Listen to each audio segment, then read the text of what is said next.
Les marques, salut les smarts et bienvenue dans Catch Up, le podcast qui transpire le catch. Chaque semaine, on analyse ensemble tous les shows de la WWE et pas qu'un peu, puisqu'aujourd'hui c'est Super Catch Up double dose pour le show bleu SmackDown et le show rouge Monday Night Raw. Avec moi pour m'accompagner, j'ai évidemment l'indispensable Giscal. Salut Giscal. Salut Irem, salut tout le monde, comment ça va? Ça va bien là. Écoute, une double dose, hein. J'espère que tu as faim. Une double dose. Ouais, écoute, j'ai pas pris de petit-déj ce matin, donc c'est parfait. On va y aller franco. Bon, on commence. Nous sommes le 16 septembre 2022 à Anaheim, en Californie, au Honda Center. Corey Graves remplace Pat McAfee. On se demandait qui allait remplacer le Patou, le Patounet. C'est bien Corey Graves. Ah oui, en effet. Il est toujours là. Donc il fait double duty, hein, lui aussi. C'est double dose. Il fait le super WWE Weekly. Et évidemment, l'un des boulonnables, Michael Cole. Et en parlant de Cole, c'est un Paul qui ouvre le show. Logan, de son prénom, la star interplanétaire, le chouchou Giscal, prend le micro et vient nous donner de ses nouvelles. Il mentionne son podcast, comment ça s'appelle? Impulsive, ouais, c'est ça. Impulsive, ouais, c'est un Impulsive. petit jeu de I mots am sur impulsive. impulsif, mais avec Paul. Ouais, Le mec s'appelle, je sais pas s'il se rappelait Robert, ça aurait été un peu, il aurait pas pu faire la même. ouais, ça aurait été Bob, drôle. I'm Bob, non, ça passe Ouais. pas. En tout cas, il s'appelle Paul. Donc, du coup, ça marche. Oui. Il a eu un invité prestigieux jusqu'à là, cette Et semaine, notre oui, ami Logan Paul. C'était qui? une certaine tête de la table qui est venue lui rendre visite. Ouais, Roman le Reigns. chien de la casse. Ouais. Le chien de la casse. Non, mais attends. Non, mais un peu de respect, bordel, pour le chef tribal. Roman Reigns était dans le podcast de Logan Paul. Voilà, dans leur petit fauteuil, là, avec le polo et ses poteaux. Et puis Roman Reigns, toujours à l'aise, hein, tu l'as dit dans notre Discord, c'est un véritable représentant de luxe pour la WWE. Le mec, là, il est vraiment le remplaçant de John Cena, c'est-à-dire qu'il déroule, il fait le représentant pour la WWE et il le fait bien. Il le fait bien. Tu as un petit peu écouté son passage dans le podcast? Ouais, j'ai un petit peu écouté. Bon, ils ont pas raconté des trucs non plus incroyables, mais ouais, il est revenu un petit peu sur sa bataille contre sa leucémie, son retour dans le ring, son statut, la WWE, le business. Et c'est marrant, j'ai trouvé que surtout sur les passages sur le business, il a comme tu as dit, une façon de représenter maintenant la fédération qui est, c'est assez, je trouve que c'est assez stupéfiant.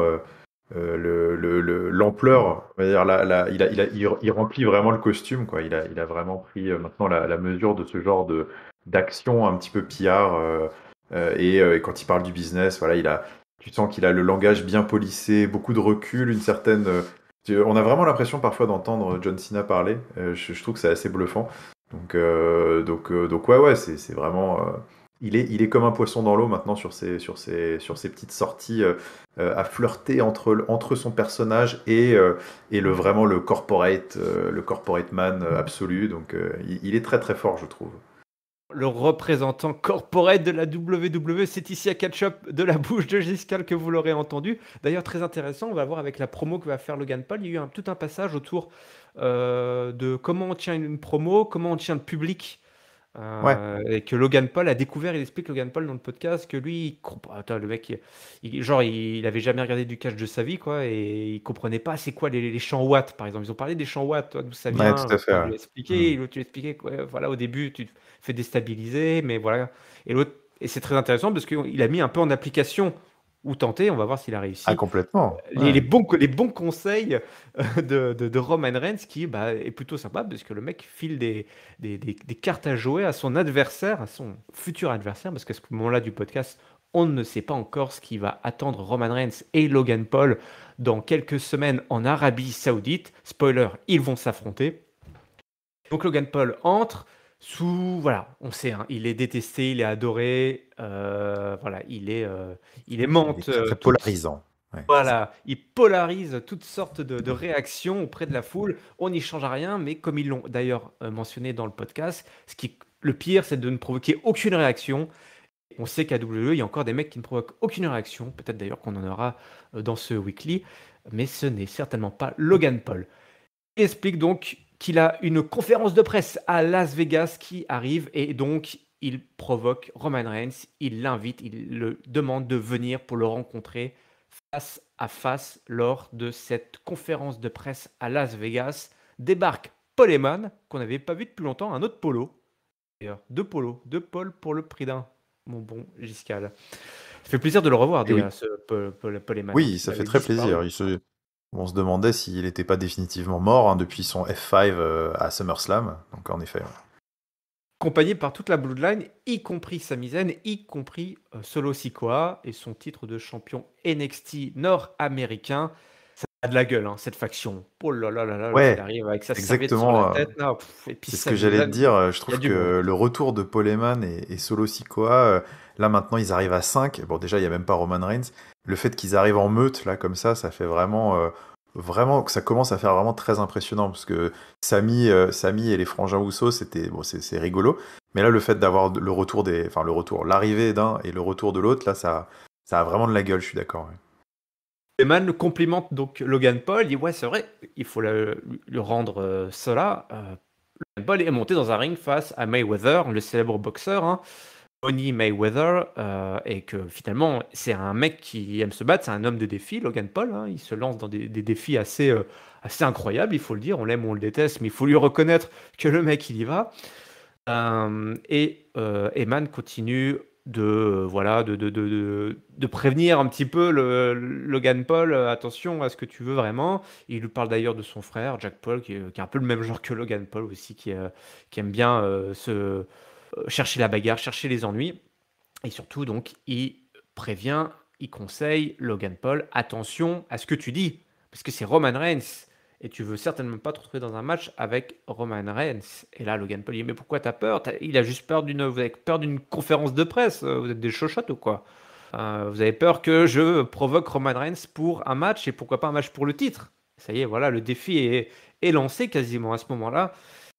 Et Logan Paul explique qu'il a une chance, et cette chance, c'est tout simplement ce fameux lucky shot, c'est-à-dire un peu comme à la boxe, hein, tu peux étendre ton adversaire d'un coup sorti de nulle part finalement, et contre toutes les défiant les bookers et les pronostiqueurs tels que Giscal, qui ne l'auraient alors là pas vu venir. Hein. Une victoire de Logan Paul, là, je Ah pense non. que ça en étendrait pas mal de gens au sol. Donc voilà, il continue un peu la provocation. Paul Heyman n'aime pas trop cette histoire. Logan Paul, tout simplement, provoque le fameux Solo Sikoa en duel, en défi, pour une petite bagarre. Solo Sikoa commence à monter et oui, lui aussi veut de la bagarre, il veut de la baston.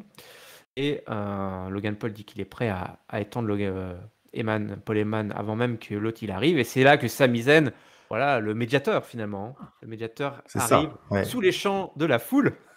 Les gens adorent Sami Zayn. Et Sami Zayn dit attention, tu sais pas comment ça marche ici. Et l'autre, il se prend une grosse mandale. Il est étalé là pour le compte de 30. Et là, tous les Usos débarquent et Logan Paul se sauve. Et voilà Tipa, en parlant de mecs qui ne provoquent aucune réaction, Ricochet qui débarque, car Ricochet a un match avec Sami Zayn. Durant le match de Sami Zayn, Paul Heyman, full bordel dans la table des commentateurs, ça c'était très drôle. Je sais pas, il a renversé. Je sais pas ce qu'il a renversé. Ouais, je sais pas, il a me demande s'il a un peu renversé le café ou la gourde de Michael Cole. Mais ça, Sur c'est ses typiquement le notes. genre de truc. Je sais pas si, tu sais, c'est le genre de truc. Je me demande même si c'est pas fait exprès. Et au final, il capitalise dessus parce que bon, les deux mecs sont très forts. Et du coup, il en rajoute des tonnes à lui foutre partout sur ses notes. Et t'as Michael Cole qui fait: ah, bravo Paul, super, très mature. Je suis vraiment content que tu sois revenu. C'était très très bon. Très très drôle, très très bon. Et puis bon, voilà, le match va durer comme une quinzaine de minutes. On va en reparler à tous ces Oui, matchs qui durent qu'une quinzaine de minutes, ça c'est pas possible. La Blue Thunder Bomb, c'est un match quand même assez compétitif, avec Logan Paul également qui était là hein, aux alentours bien du sûr. ring Ouais. pour causer des petites distractions avec l'arbitre. Il rendait la monnaie de sa pièce à Sami Zayn et à la Bloodline. On a Ricochet qui obtient la victoire. après que Sami Zayn et Jay, je sais plus ce qui s'est passé sur le côté, qui s'est passé autour du ring, mais c'est Ricochet qui euh, obtient la victoire du match et Madcap Moss, oh la vache, qui débarque pour faire le nombre et nettoyer le ring avec une chaise. Et qui affrontera Solo Sikoa un petit peu plus tard dans la soirée. Écoute, voilà mon bon Giscal, un gros morceau là pour ouvrir le show. Logan Paul versus Roman Reigns, le retour de Paul Heyman, Solo Sikoa qui cherche la bagarre, Sami Zayn en modérateur qui essaye de calmer le jeu, et puis de la low card qui défile pour alimenter tout ça. Qu'est-ce que tu en as pensé? Ouais, beaucoup de choses en effet, beaucoup de choses dans cette intro. Alors j'en ai pensé, ça va être un peu, je pense que ça va être un peu un fil rouge de ce super show, parce qu'il y a maintenant que je revois ces événements de SmackDown, ça me fait penser un peu à des choses de Raw aussi, mais il y a beaucoup de bonnes choses, enfin je trouve qu'il y a beaucoup de bonnes idées, mais que globalement l'exécution est un petit peu, enfin pêche un peu. Donc pourquoi pas, c'est-à-dire que quand je dis qu'il y a beaucoup de bonnes idées, c'est-à-dire que j'apprécie plutôt la démarche de dire bah tiens, ce match Logan Paul, Roman Reigns, bah, d'une certaine manière est assez rafraîchissant. Roman Reigns était arrivé à un stade de son règne où, bah, d'ailleurs, on l'avait dit hein, au sortir du dernier pay-per-view, ça devient presque impossible de lui trouver des challengers crédibles, tellement il est au-dessus, tellement il est fort, tellement il est dominant, tellement enfin, voilà, le mec semble partir pour être champion pour l'éternité. Donc ce match contre Logan Paul est un petit changement de braquet qui est pas déplaisant, je trouve, pour peut-être revenir sur du plus sérieux plus tard en fin d'année. Parce que voilà, là on a une affiche qui est complètement inattendue, très très axée. Bah là c'est un peu le match attraction, hein, c'est Logan Paul qui est bien évidemment pas du tout encore établi, mais bon voilà, il a quand même surpris un petit peu son monde dans le ring, c'est plutôt intéressant. On avait tous globalement dit qu'on avait envie d'en voir un peu plus. Donc là, bah, on va faire plus qu'en voir un peu plus, hein. Il va carrément se frotter au champion. C'est gros coup de com, concrètement, hein. Voilà. D'ailleurs, ça fait vraiment écho au podcast qu'ils ont eu tous les deux, où Roman Reigns, d'ailleurs, quand il parlait, justement, je disais quand il parlait du business, qu'il avait beaucoup de recul et tout, et justement, sa façon de présenter le business pendant le podcast, il disait qu'il accueillait avec beaucoup de bienveillance et de plaisir l'arrivée de Logan Paul, parce que il considère que, bah voilà, comme tu l'as dit, l'important dans ce business, c'est de faire du buzz et d'amener le plus de regard, de paire d'yeux sur le produit. Et c'est ce que propose Logan Paul. Et donc, c'est bon pour le business. Et donc, ce match est intéressant. Je suis pas mécontent que ce match ait lieu à Crown Jewel, parce que c'est un pay-per-view qui, on va dire, pour les puristes, est un peu poubelle, concrètement, hein. On n'accueille pas forcément ce pay-per-view avec beaucoup de plaisir, avec voilà, l'histoire avec les relations avec l'Arabie Saoudite et compagnie. Donc à la limite, mettre ce match qui est un petit peu clivant dans ce pay-per-view un peu poubelle, on va dire, pour les marques, les smart devant l'éternel, bon bah écoute, au moins ça permet de faire d'une pierre deux coups. Donc globalement, je trouve que dans l'esprit, c'est bien fait, la provoque est bien fichue, Logan Paul mène plutôt bien sa barque. Après, quand je dis que l'exécution est pas dingue, c'est que je suis pas forcément très très fan de l'angle qui est utilisé. Je trouve que c'est pas super habile de faire tout jouer, toute la promo de Logan Paul sur ce lucky shot. Je trouve que c'est quand même extrêmement bancal. C'est-à-dire que tu es en train de booker quand même un match pour le titre. Ah, ok, il y a pas beaucoup de suspense, mais si toute l'histoire que tu as racontée, c'est ah bah peut-être qu'il va lui coller la petite droite sur le menton qui va le faire vaciller. Ça marcherait à la limite si le champion n'était pas, je trouve, aussi fort que Roman Reigns. Mais enfin là, en fait, je trouve que c'est très limite en fait de booker un match juste sur un coup de bol du challenger. Je trouve que c'est un aveu de faiblesse quand même qui est assez fort dès le début de la rivalité. Et puis après, il y avait. Et puis après, il y avait aussi l'arrivée de Ricochet, je trouve, qui a sonné très très faux, parce que c'était presque une sorte de façon d'essayer d'appuyer Logan Paul comme un face. Tout Ça à ne fait. fonctionne pas. Ça ne fonctionne pas, on l'a vu. On l'a vu dans ses matchs précédents, il n'est pas apprécié, même contre le Miz, qui avait fait toutes les circonvolutions du monde pour essayer d'être le heel de l'histoire. Bon, en fait, c'était un match de heel contre heel. Là, ça va continuer comme ça. Il n'est pas apprécié. Ça sert à rien d'essayer de forcer les choses comme ça, de le faire apparaître comme un babyface. Sa promo était assez babyface sur la fin, alors que manifestement, le public ne mordait pas. L'arrivée de Ricochet valide le truc, alors que ça marche pas.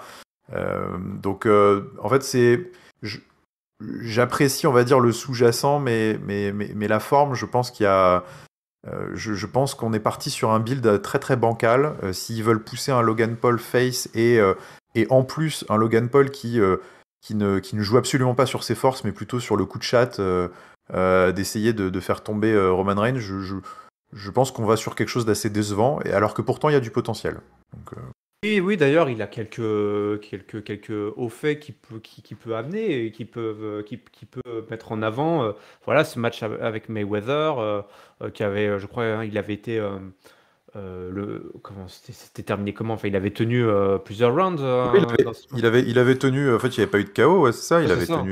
il avait tenu les rounds. Moi, bon, en vrai, je sais plus trop parce que j'avais regardé qu'un résumé de ce Et match, C'était une parodie de match. mais je crois que pour les vrais boxeurs, je crois que c'était un peu un sketch, ouais, en Oui, effet. oui, oui, le mec, Oui. il était Parce que gentil Mayweather avec. avait fait que esquiver pour être très sympa, je crois, et Ah ouais. donc même si c'est son style de boxe, mais ouais. Non, effectivement. Bon, et c'est vrai que c'est un petit peu ce fameux lucky shot, ce lucky punch là, il est. Ouais, c'est vrai que comme tu dis, le mec est pas très confiant pour dire ça. Ils ont encore un petit peu de temps peut-être pour trouver Ouais, ouais, pour ils alimenter ont, l'argumentaire de Logan Paul, mais ce qu'on pourra pas changer de toute façon, c'est comment Logan Paul est perçu vis-à-vis du public. ouais, Clairement, faut qu'ils jouent avec, je pense que ouais, ouais, il faut qu'ils y aillent à fond, détestés ou pas, on s'en fout. C'est le côté vraiment mainstream superstar. Là, c'est un match de gala. Roman Reigns, il lui a c'est ça, lancé un et puis ça pour le défi. coup, et ouais, et puis il y a des trucs que j'ai bien aimé parce que tu vois, quand il interpelle, il alpague un petit peu Paul Heyman, il lui dit, tu sais, Paul Heyman, t'es un promoteur, tu sais ce que c'est et tout. C'est vrai que Ouais, ça ça, c'est plus, bien. ouais, ça plus la conférence de presse qui a eu lieu après SmackDown, qui pour le coup était vraiment assez fun pour le coup, parce que là, Logan Paul était vraiment dans son élément.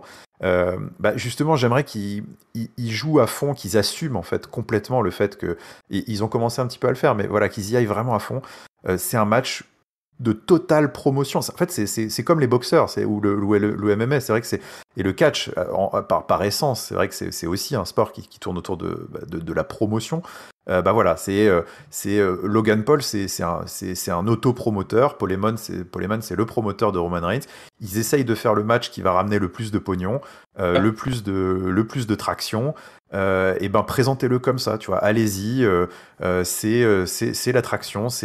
À la limite, je trouve que ça peut attirer en plus pas mal. Ça peut continuer à mettre de la hit sur Roman Reigns et lui donner un petit peu une autre dimension. Encore à son personnage de Head of the Table, de GOAT. Bah, c'est aussi un mec qui est voilà, qui est cupide, qui construit sa carrière, qui construit sa légende de manière assez cupide, intéressée et sous l'angle de bah, voilà, de la promotion à tout prix et peu importe les principes et tout. Je pense que c'est pareil, ça peut continuer à forger aussi quelque chose. Mais n'essayez pas de faire un truc un peu tiédasse avec Logan Paul parce que le public n'ira pas.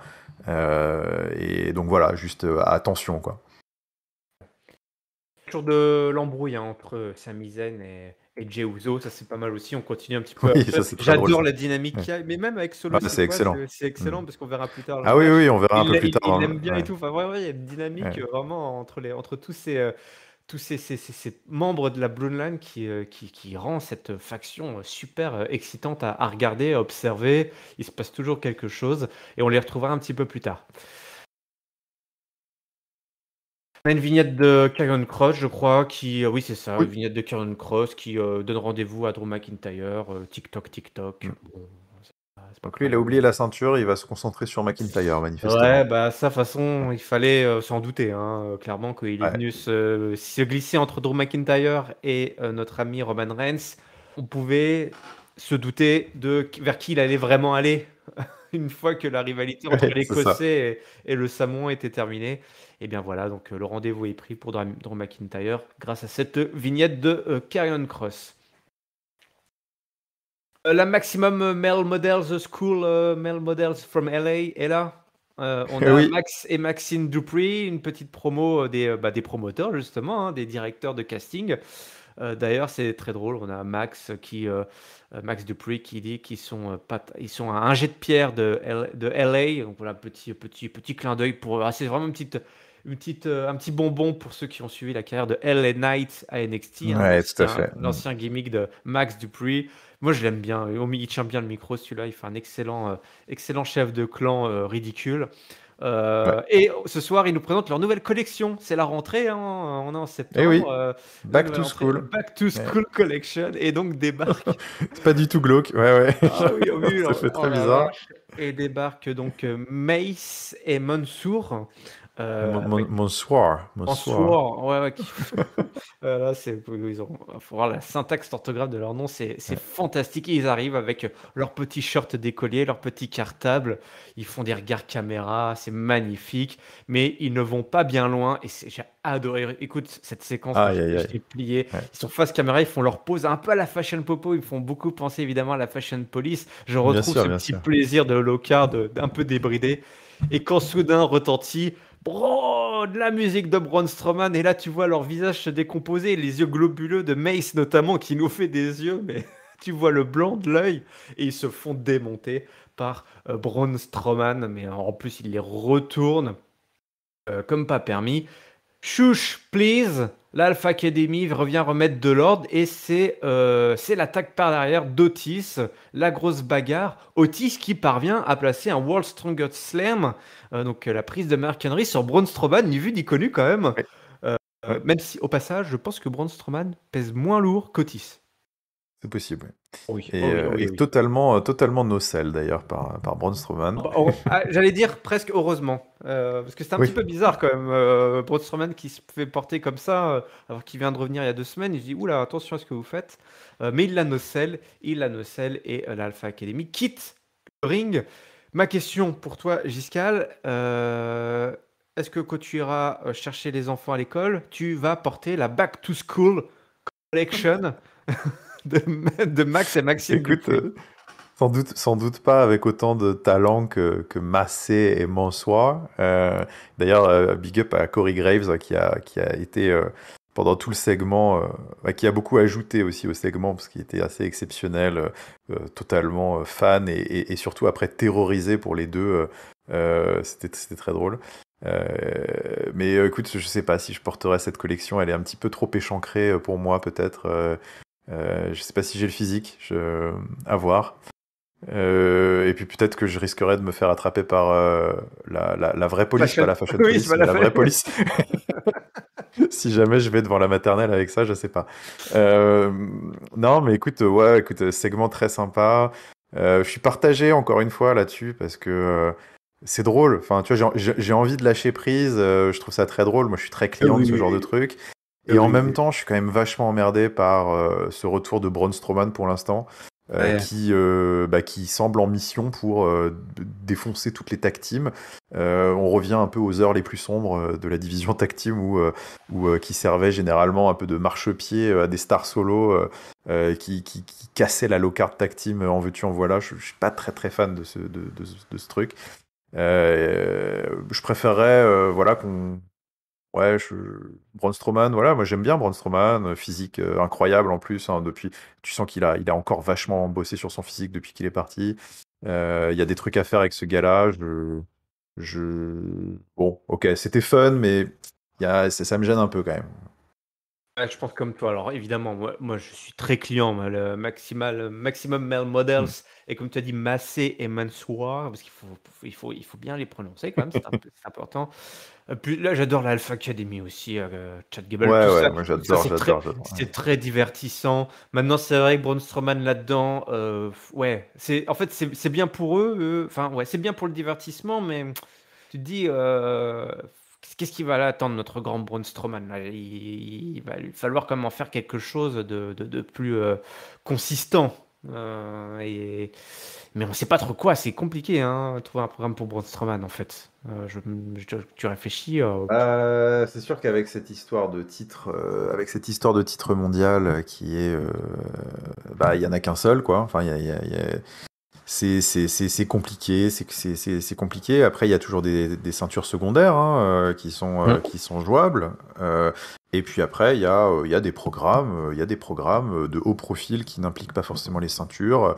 On a vu que des gens comme Kevin Owens, comme Seth Rollins, ou d'une certaine manière peut-être bientôt Drew McIntyre, Karrion Kross, sont capables aussi peut-être de nous proposer des grosses rivalités hors ceinture, être un petit peu dans l'antichambre un peu du titre suprême.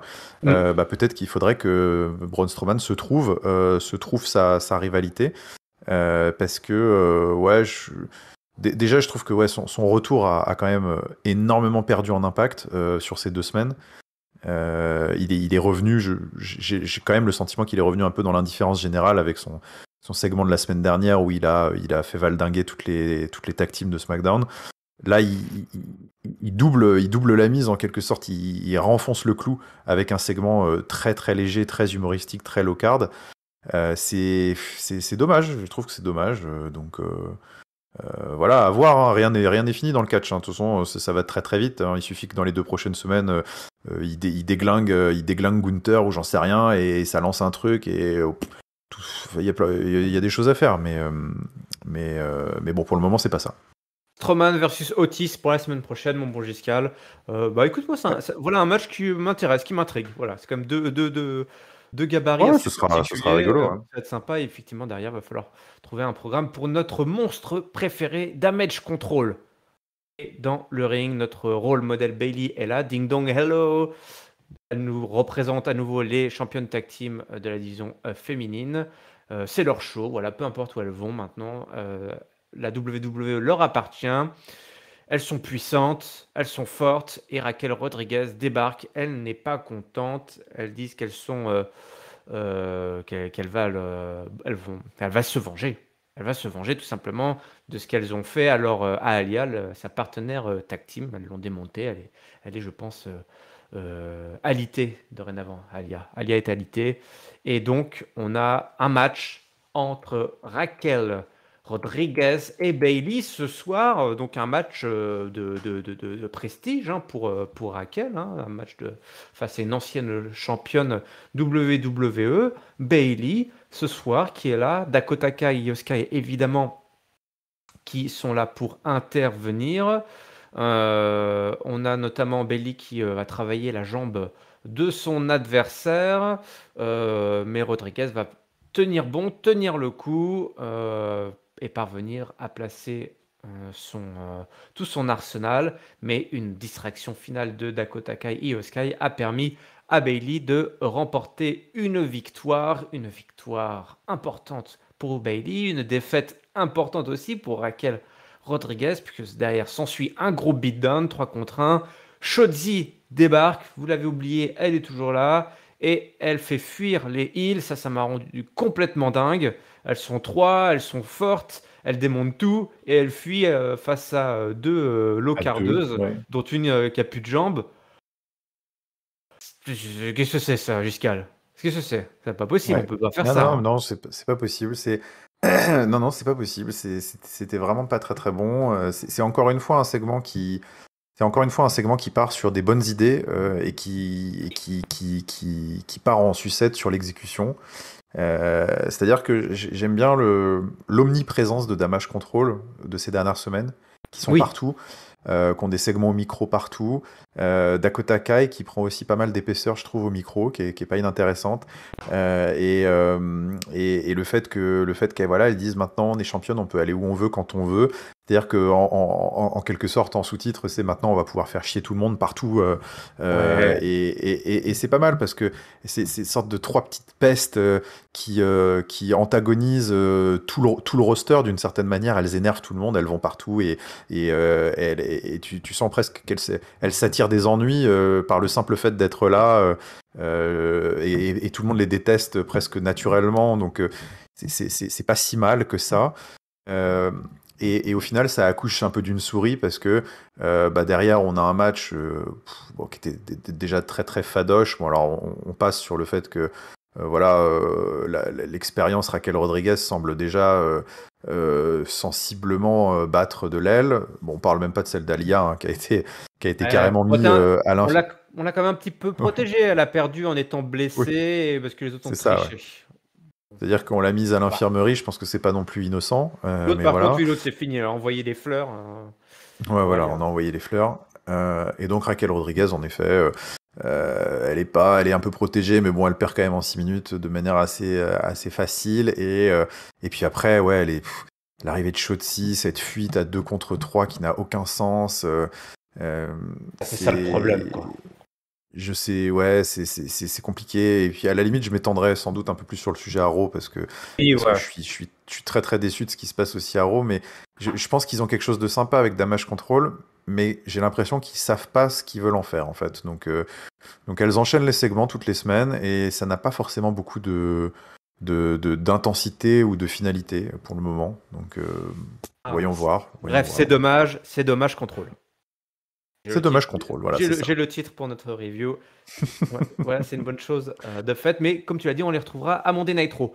On a une interview avec Ronda Rousey qui se prépare, mais l'interview est hijackée par Liv Morgan et qui nous dit, elle vient, elle s'assied, elle s'impose parce que elles sont genou contre genou. Hein. Enfin, vraiment, elles étaient Ah oui, collées, le là, nez elle est dans contre sa nez. bubble space là. Ouais. Oui, c'est ça. Ouais. Le safe space de Ronda Rousey n'est pas du tout respecté par la championne de SmackDown, Liv Morgan. Dit que voilà, Ronda Rousey, qu'elle est prête quoi, à affronter Ronda Rousey. Ronda Rousey n'y croit pas une seule seconde. Liv Morgan lui rappelle qu'elle est la seule à l'avoir battue 2 fois, la seule personne sur Terre à avoir battu Ronda Rousey 2 fois. C'est un haut fait, il faut le rappeler. Elle a l'habitude de ne pas être respectée, qu'on lui marche dessus, qu'on ne croit pas en elle. Du coup, si on doit le refaire, et ben, cette fois-ci, ce sera un match Extreme Rules. On a aussi la regarde en rigolant. Elle fait, attends, tu viens d'annoncer, programmer ta mort en direct là pour Extreme Rules. Et puis elle se barre. Et puis c'est comme ça que se termine cette interview hijacké par Liv Morgan et donc un match Extreme Rules booké pour le pay-per-view du même nom, mon bon Giscal. Absolument, absolument. Ouais, bah écoute, interview intrigante, j'ai trouvé. Intrigante parce que pas inintéressante. J'ai trouvé que Ronda Rousey était bien. Bon, c'est parce que d'ailleurs elle a assez peu parlé, donc c'est C'est peu aussi pour parlé. ça. D'ailleurs, Liv Morgan C'est lui dit qu'elle avait jamais rencontré quelqu'un qui parlait autant pour ne rien dire. Quelque chose comme ça. ouais, c'est vrai que c'était une bonne punchline en effet. Non, mais en fait, je suis intrigué parce que je trouve que la promo de Liv Morgan est un peu à double tranchant. C'est-à-dire que ça dépend de ce qu'il va y avoir derrière et ça dépend quelle est l'intention réelle, on va dire, des bookers. On l'a dit déjà, on l'a répété. Je pense qu'on n'est pas beaucoup dans l'équipe de Catch-Up à comprendre qu'est-ce que Liv Morgan, championne babyface, qu'est-ce que les dirigeants voient en elle. On comprend pas trop. Par contre, si c'est une promo qui ouvre la porte à un personnage de championne, finalement une sorte de qui va commencer à assumer son côté complètement delusional. Je sais pas comment. Enfin, tu dis. Ça pour moi, c'est une promo de fille qui en fait a pas les pieds sur terre, qui a rien compris. Et qui est complètement déconnecté de ses propres capacités, de sa perception extérieure. Et ça peut être quelque chose d'intéressant si on joue dessus, parce qu'en fait sa promo elle est stupide d'une certaine manière. C'est-à-dire que là, ok, tu as battu Ronda Rousey 2 fois, mais tu sais très bien comment tu l'as battu. C'est-à-dire que tu as eu beaucoup de chance. Et qu'à chaque fois, tu n'étais pas loin de partir à l'hosto avec ton bras en écharpe.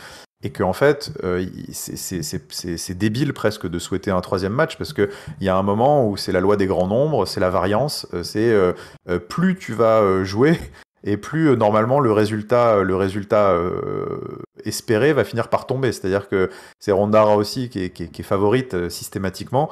Il y a un moment où ça va finir par malheureusement arriver. Donc c'est un petit peu ça qu'on lit en filigrane et je trouve qui est assez intéressant parce que c'est c'est Liv Morgan qui se rend pas compte en fait que elle a battu Ronda Rousey 2 fois par chance. Elle a battu Shayna Baszler. Bon là c'est encore un autre sujet, mais le booking était complètement sans queue ni tête, mais bon, ok, voilà. Et qu'elle dit que c'est sa passion, que personne aime ce truc plus qu'elle, alors qu'évidemment, c'est faux, c'est un argument qui tient pas la route. Euh, et, euh, et pendant ce temps-là, en fait, t'as Ronda Rousey en face d'elle qui, quand elle sort tout ça, qui juste se marre et qui dit mais en fait, t'es complètement taré, ma pauvre fille. Bah écoute, ce sera dans 3 semaines, c'est ton enterrement, tu vas mourir, quoi. Et cette dynamique, je trouve, est très bonne parce que les deux sont exactement dans le ton qu'elles devraient avoir, je pense. Sauf, c'est la limite, c'est si ils sont persuadés que Liv Morgan est une super babyface et qu'il faut continuer comme ça et que elle va gagner de manière héroïque, je sais pas quoi. Enfin, je, enfin voilà, je sais pas si je suis très très clair dans ce que je veux dire, mais Tiens. c'est intriguant, mais j'attends quand même de voir la suite parce que je reste inquiet. Le passé nous donne beaucoup de raisons d'être inquiets sur comment est-ce que ça va être géré. Mais voilà, ce serait un personnage de champion intéressant pour Liv Morgan s'il fonçait un peu là-dedans, quoi. Non, non, ça tient la route. En tout cas, moi, je te comprends, Giscal. Je sais pas si les autres Bon, te comprendront, mais moi, je te comprends. Effectivement, tu t'es très bien exprimé. Ah, c'est très psychologique tout ça. Mais effectivement, on est dans une fille qui a perdu, qui n'a plus les pieds sur terre, comme tu as dit, et qui provoque trop sa chance, en fait. Elle provoque trop sa chance. ouais, Et au et bout qui d'un demande, en plus, j'ai oublié de dire qu'il réclame. demande un Extreme Rules match, en Oui, plus, oui. pire. C'est-à-dire qu'elle est folle, elle est complètement folle. Mais ouais. Effectivement, là, pour la peine, indépendamment de ce que imagine la WWE en termes de booking et de personnages à la sortie de ce match pour cette storyline, effectivement, là, ça devient intéressant parce qu'effectivement, on se rend compte, c'est une fille qui se rend pas compte justement de la position Ouais. dans laquelle elle est, qu'elle a eu 2 fois sa chance, comme gagner 2 fois au loto, ça n'arrive que C'est ça, exactement. Ça veut pas ça dire que tu n'arrive vas gagner jamais. 3 fois. Mais ouais.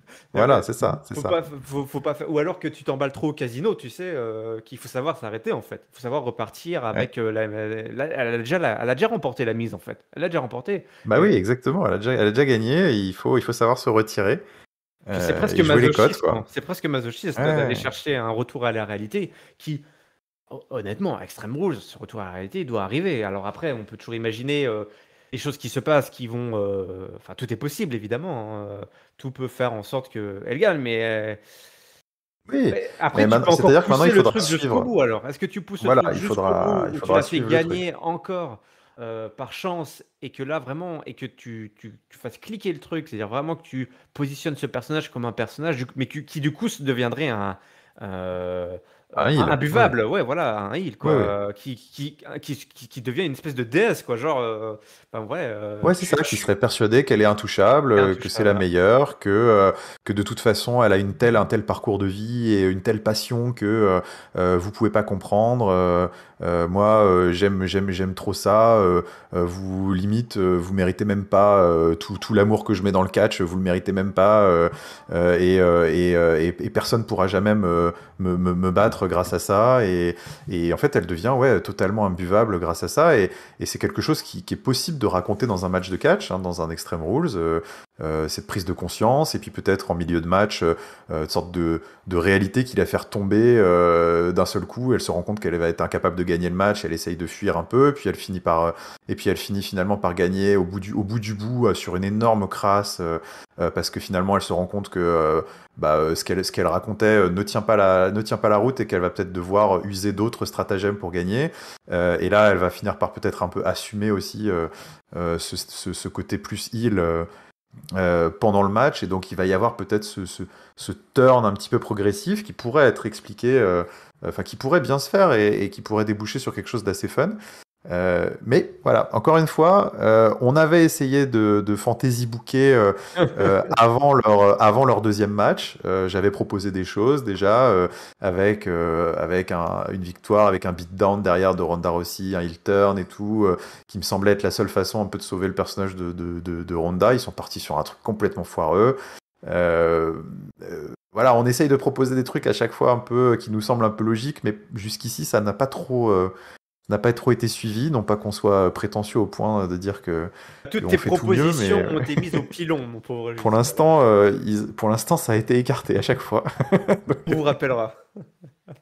On vous rappellera, monsieur.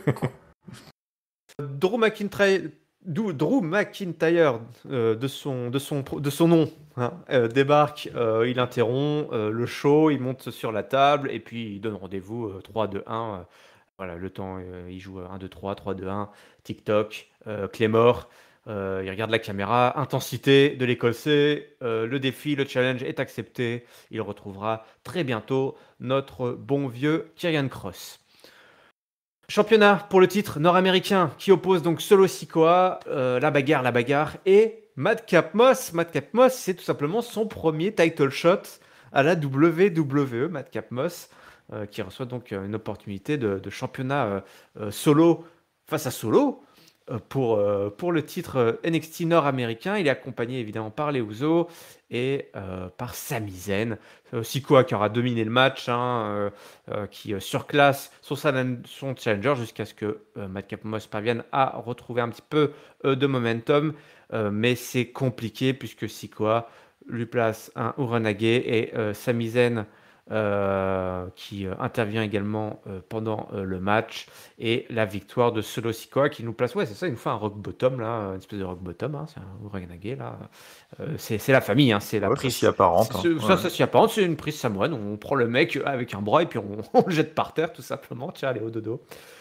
Un match qui a duré, je trouve, un petit peu trop long. La Triple H va falloir diminuer, nous faire des petits matchs là, de 5 minutes plutôt que des matchs. Alors, ça a duré moins longtemps que ce que j'ai ressenti, c'est marrant. Évidemment, il a duré 10 minutes ce match. J'ai l'impression qu'il a duré 15 minutes. Moi, je l'aurais j'aurais coupé, divisé par deux le temps pour ce match. Et puis, Sami Zayn qui est toujours impliqué, hein, là, qui estime certainement avoir plus de valeur, être très important dans la Blue Line, peut-être même plus que Jey Uso. Et puis Madcap Moss qui a tenté, mais qui a échoué au pied de la montagne samoane, mon bon Giscal. Ouais, c'est ça. Écoute, ouais, je suis assez d'accord. Bon, ça reste un match pour le titre, donc je suis content que ce soit pas non plus expédié, que Madcap Moss, parce que Madcap Moss reste, on va dire, dans l'inconscient collectif peut-être des suiveurs mainstream, quelqu'un d'un peu plus établi que Solo Sikoa, qui a fait certes un grand splash là à SummerSlam. Attends. Oui, non, non, c'était le pay-per-view d'après, là où il est arrivé, pardon. Clash of Castle. Clash at the Castle. Ouais, Clash at the Castle, pardon. Et donc oui, voilà, ça me chiffonne pas trop, on va dire 10 minutes. 10 minutes, ok. Même si en effet, je suis d'accord, j'avais l'impression que c'était un peu plus long et que c'est un autre truc dont on pourrait parler, des shows de Triple H. C'est vrai que tous ces matchs qui font au moins toujours 13, 14, 15 minutes, là, ça a plutôt tendance à diluer, je trouve, le niveau de la compétition plutôt que d'élever tout le monde. Enfin, je sais pas comment trop l'expliquer, mais j'aimerais qu'il y ait un petit peu plus peut-être de victoires un peu décisives que tout le monde, finalement tout le monde est au même niveau, quoi. Mais bon, passons. On va dire que le match était assez fun dans un style assez différent. J'aime bien son style à Solo Sikoa, hein, qui voilà, cette démarche de street champ. Bon, il y a pas mal de Samoa Joe, hein, je trouve, dans son style, clairement. Cette petite vignette juste avant l'entrée dans le ring là, avec Solo Sikoa qui dit au frangin Uso, non, vous étiez pas dans le coup en intro de show, restez là, je vais prendre mon boy Sami Zayn avec moi. C'était exceptionnel, exceptionnel. Et puis lui, il est mort de rire, en plus il est trop fier et tout. Oui, il a retrouvé le sourire, il est trop content. Donc non, globalement, écoute, j'ai envie de te dire, c'était presque, même si en effet peut-être quelque chose d'un petit peu plus flamboyant et décisif pour Solo Sikoa m'aurait plu. J'ai trouvé que c'était vraiment le premier segment de l'émission qui était proche quand même du sans faute, avec voilà cette petite intro d'avant-match, ce match qui était vraiment un vrai premier showcase pour Solo Sikoa, avec en plus une petite défense de titre gratos qui le positionne un petit peu comme certes heel mais fighting champ un peu, et un petit peu vraiment le gros bras de la faction, quoi. Et donc ouais, écoute, plutôt un bon boulot, je suis assez content. Et puis en plus ça apporte en plus, ça met la ceinture sur le devant de la scène, et du coup ça en rajoute d'une certaine manière une de plus sur la bloodline de ceinture officielle, quoi. Et c'est vrai que ça commence à devenir assez impressionnant, quoi. Enfin c'est très impressionnant, donc ouais. Ouais. Bon, eh ben écoute, je te rejoins totalement. J'ai adoré cette séquence, notamment avec Sami Zayn. Et puis c'était un bon match pour nous montrer bah, une autre facette hein, de la Bloodline, hein, avec ce guerrier samoan, tout simplement, beaucoup plus dans la destruction, hein, beaucoup plus dans l'impact. Voilà, c'est pas un high flyer, même s'il est très athlétique. Il apporte effectivement ce côté Samoa Joe. Je me souviens que je m'étais dit, tiens, Samoa Joe pourrait rejoindre aussi, même si c'est pas la même famille, mais il pourrait rejoindre la Bloodline. Il apporterait quelque chose de plus hargneux, plus un bulldog comme ça, toi, enragé, toi, qui arrive avec sa serviette sur la tête comme si il avait une laisse et que dès que t'allais lâcher la laisse, alors là, c'était fini, toi. Sami Zayn qui tient la laisse de Solo Sikoa, toi, et qui le lâche, toi, et qui l'autre, il va mordre les fesses de Matt Capmos. Mais là, je m'emballe, ce serait totalement autre chose. On arrive au main event. Bon, Giscal, un Fatal 4-Way pour déterminer un nouveau contender pour justement le titre Tag Team des Usos. La Bloodline, ils sont partout, même quand ils sont pas là, bah, ils sont là. Et bah, du coup, ils sont presque en main event pour ce soir. Un match compétitif, une fois de plus, entre, alors, d'un côté, les New Day, de l'autre côté, Imperium, de l'autre côté, Hit Row, et de l'autre côté, les Brawling Brutes, donc les petits protégés de Sheamus. Donc c'est un match où il faut taguer pour pouvoir entrer, hein. C'est pas les quatre équipes ne peuvent pas être sur le ring en même temps. On a donc la rivalité Ah, entre qu'est-ce que les. c'est chiant Ouais, ça. c'est nul, hein, c'est nul, on est d'accord. C'est vraiment Ouais, n'importe c'est nul. quoi. C'est à chier. Voilà. Triple H, je croyais que voilà, si tu dois faire du changement, commence par ça déjà. Surtout que lui, il aime bien les tag teams, les factions, donc il peut venir chambouler tout ça. Bon, bah, Il y a ça, les matchs à handicap qu'il faut changer. on demande pas grand-chose quand même. On demande pas Non. Butch et Kaiser qui se mettent sur la tronche comme c'est pas permis, hein. Les deux factions sont en rivalité et ça continue. On a plein de near fall plutôt bien foutus, des saves, voilà, des hot tags, des saves, des tombées brisées au dernier moment, bien timées. Je trouvais pas mal de tombées brisées au dernier moment qui étaient plutôt bien foutues. Kaiser et Vinci donc Giovanni Vinci de Imperium qui ont presque la victoire en plaçant leur Imperium Bomb, mais Ridge Holland, l'ancien rugbyman, fait le tag, ni vu ni connu, et il va donc voler la victoire avec les Brawling Brutes. Je sais plus si c'est lui qui vole la victoire ou Butch. Bah si, c'est lui du coup vu qu'il a fait le tag. Et c'est donc les Brawling Brutes qui vont aller chercher les Usos pour le titre. Incroyable, mais ça s'annonce d'être encore un gros match. Au passage, j'ai eu quand même pas mal de hauts faits là, notamment euh, le type de Hitro là, Top Dollar, qui a porté trois mecs, les déménageurs bretons là, qui en a porté deux devant, un derrière pour faire un gros slam. Et puis c'est Ridge Holland qui a porté Top Dollar derrière pour lui aussi dire bah attendez, moi je postule pour Ouais. les déménageurs bretons et les déménageurs irlandais. Je vais vous montrer ce que ça vaut. On a eu quand même pas mal de gros faits d'armes pendant ce match. C'est Kingston qui a sauté en dehors du ring, qui a fait un énorme splash sur Adonis. Enfin, c'était assez écoute, un main event plutôt divertissant, j'ai trouvé. Écoute, ouais, je suis d'accord. Très divertissant, très sympa. Ça faisait du bien par rapport aux événements plus tôt dans l'émission et plus tôt dans le mois d'avoir un bon showcase tag team parce que ouais, c'était pas forcément au sommet les tag teams depuis quelques temps. Donc c'était cool qu'ils aient le spot de main event et qu'ils aient un beau match avec bon, on va dire trois belles équipes parce que moi, Hitro, vraiment, j'y arrive pas du tout, hein, mais bon, en tout cas, trois belles équipes et puis Hitro qui s'est quand même, quoi qu'il arrive, comme t'as mentionné les spots que t'as mentionné, qui s'est quand même bien fondu dans le Fatal 4-Way et qui a quand même fait le job. Donc non, c'était super plaisant à suivre. Cette victoire des Brawling Brutes, c'est, écoute, ma foi assez inattendue de mon côté. Je t'avoue que je les voyais. Je les voyais plus partir sur, même si ça a été vu et revu, sur de la sécurité avec le New Day, qui peut-être aurait remis une petite louche de programme avec les Usos. Les Brawling Brutes et Imperium, je pensais qu'ils allaient être encore un petit peu mêlés ensemble, mais il faut croire que bah, peut-être pas, ou en tout cas peut-être pour plus tard.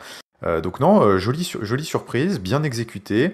Cette victoire, en plus, ils sont sur une trajectoire ascendante vis-à-vis du public. On sent que le match à Clash at the Castle avec Sheamus et Gunther a eu son petit effet quand même et leur a fait gagner en sympathie parce que bah voilà, les Brawling Brutes c'était certes des méchants, mais ça reste des bagarreurs, des gros costauds qui se tapent fort dessus et qui n'ont pas peur de se taper dessus. Et d'une certaine manière, ça reste quelque chose d'assez noble dans le catch.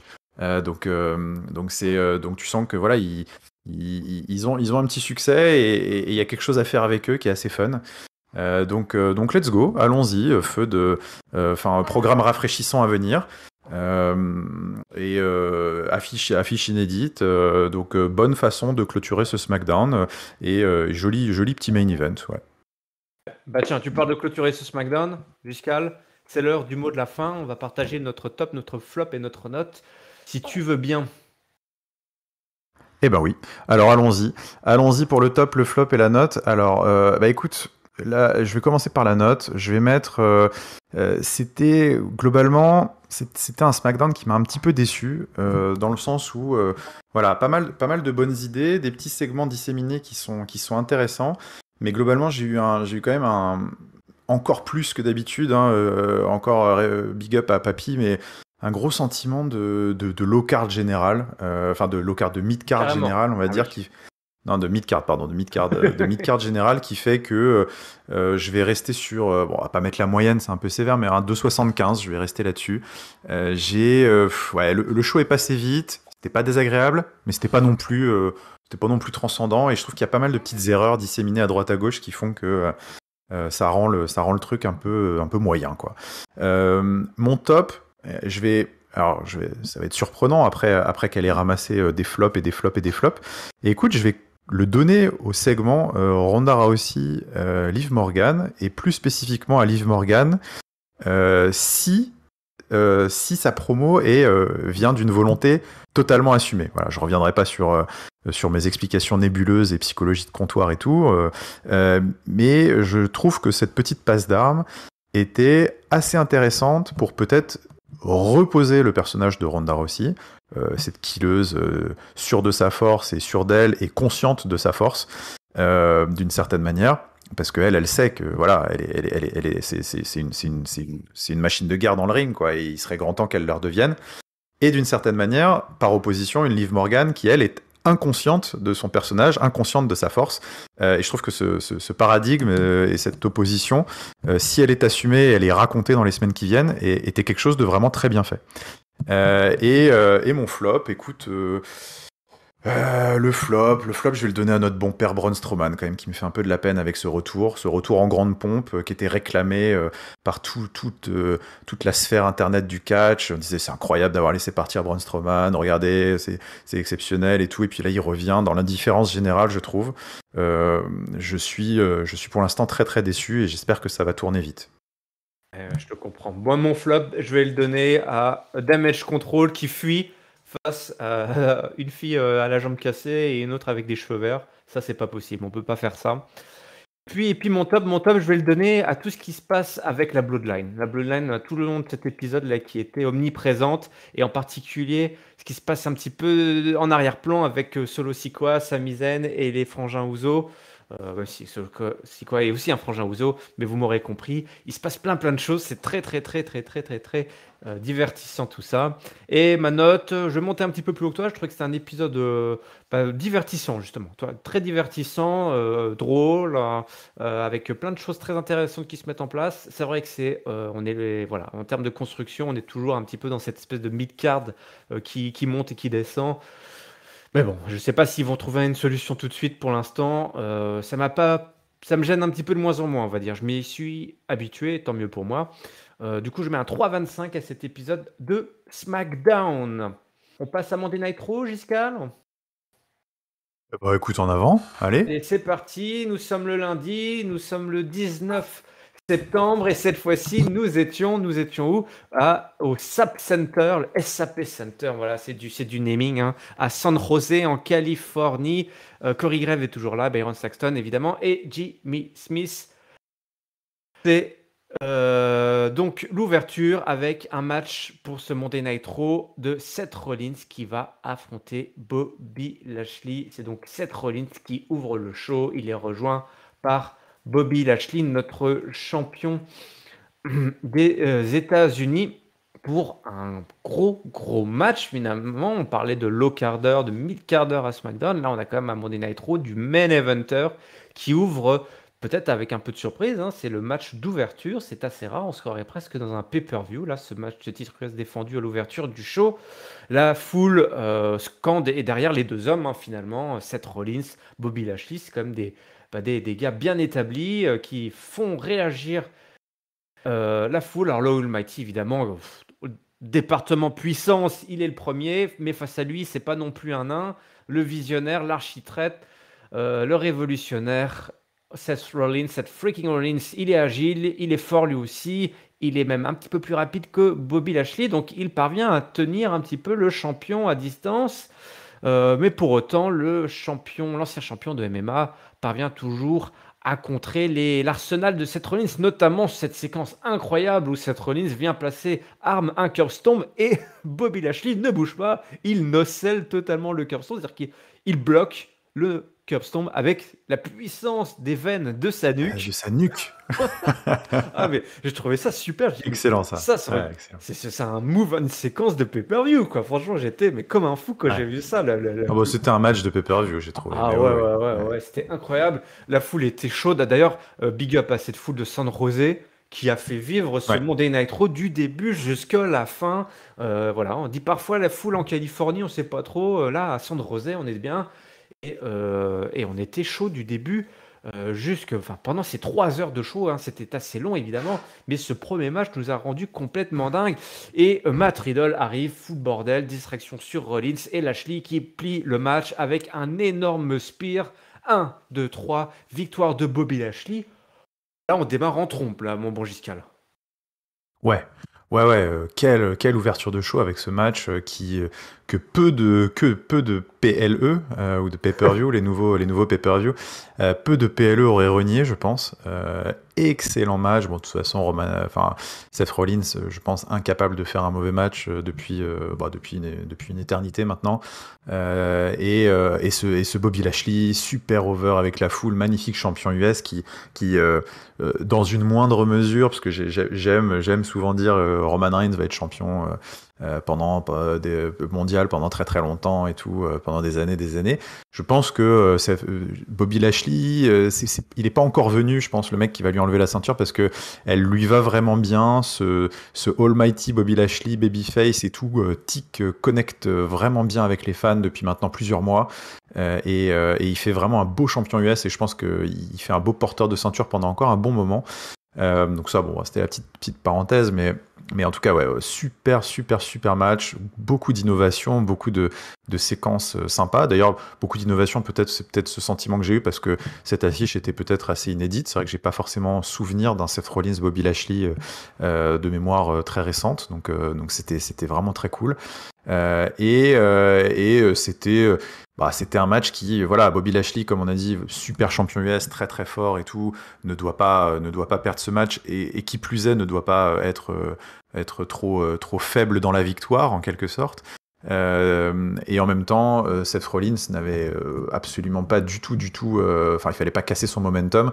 Donc c'était un match qui se prêtait bien, on va dire, à la distraction, à l'intervention extérieure, et donc c'est ce qui s'est passé. J'ai trouvé au demeurant que cette distraction était quand même pas très très bien fichue. C'est un peu tombé à plat pour moi à la fin du match, parce que je trouvais que l'interférence de Matt Riddle était un peu légère, et que Seth Rollins, qui est quand même l'architecte, le grand mastermind, le mec qui se targue toujours d'avoir un coup d'avance sur tout le monde, il s'est fait avoir de manière un peu grossière. C'est-à-dire que c'était vraiment une intervention comme il y en a 10 par show, et c'était un peu facile, monsieur Rollins. Donc je trouve qu'il y avait une petite paresse quand même dans cette fin de match qui m'a un petit peu gâché le truc. Mais en tout cas, la finalité, c'est que Bobby Lashley garde son titre au terme d'une superbe intro. Seth Rollins est toujours un dieu dans le ring, et que Matt Riddle, Seth Rollins, ça va continuer, et que c'est assez drôle de les voir se pourrir la vie mutuellement, parce qu'on a l'impression que cette rivalité est finie, qui partent sur d'autres sujets, hein, Matt Riddle avec le Judgment Day, Seth Rollins avec Bobby Lashley et tout, et pourtant ils continuent à se pourrir la vie à distance, show après show, et donc c'est assez marrant, et donc ça va culminer à quelque chose après dont on va parler, mais donc voilà, bon boulot, quoi. Ouais, évidemment, on va retrouver ces deux hommes à droite à gauche tout au long du show. Écoute, ouais, j'adorais cet opener, vraiment super. Effectivement, bon, notre ami Seth Rollins nous habitue à être plus malin que ça. C'est vrai qu'il fait partie de ces mecs qui se font rarement avoir par les petits pièges Ouais. tendus, les run-in et les petits tantrons qui s'enclenchent et tout. Il est souvent montré comme étant malin. Là, en plus, il sait qu'il a Matt Riddle au cul. Bon, là, il était un peu moins malin que d'habitude. Et en plus, il a pas réussi à déloger ce Bobby Lashley qui, effectivement, je le vois bien avoir encore un bon run, hein, le Bobby, là. Comme tu l'as dit, tu le compares Ouais, à il est bien Roman lancé, là. Reigns. Ouais, c'est vraiment on a des champions plutôt bien établis, ça fait plaisir, hein. On est loin de ces titres secondaires qui, on ne savait même plus qui avait quoi, et au final, au bout, c'était pas grave, parce que 2 semaines plus tard, ça changeait. Je passe sur les filles, la célébration de Damage Control. Je vais faire un petit package final, puisque malheureusement, je le balance tout de suite, hein, malheureusement, ce sera le main event, hein. Le match Oui. qui suivra. Donc, on va faire un bon package spécial Giscal, le Giscal package pour le main event de cette review. Du coup, j'enchaîne directement avec le match qui a suivi. On a tout simplement eu un Canadien, Kevin Owens, qui a affronté un Américain, Austin Theory, le plus jeune porteur de mallette du monde.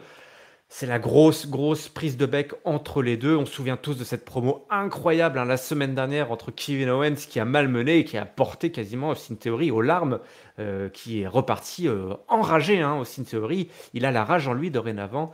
Et dans ce match, eh ben, ça va se voir puisque Austin Theory fonce directement sur Kevin Owens. Aussitôt que la cloche a sonné, c'est le gros bordel. Kevin Owens, donc, qui est tout à fait motivé à donner une grosse leçon, un gros beatdown à son jeune rival du moment. Mais Austin Theory ne se laisse pas faire, hein. Il nous balance quand même. Il a un sacré moveset, hein, ce Austin Theory. Il faut le lui rendre. Kevin Owens est pareil. Les deux sont hyper motivés. Ça se voit sur leur visage. À un moment, un shoot là, c'est sur la fin du match. On voit Kevin Owens qui est totalement, qui a une tête de espèce d'ours là, les yeux tout blancs et la grosse beubare. Il est vraiment rentré dans ce personnage de prize fighter, quoi, de combattant.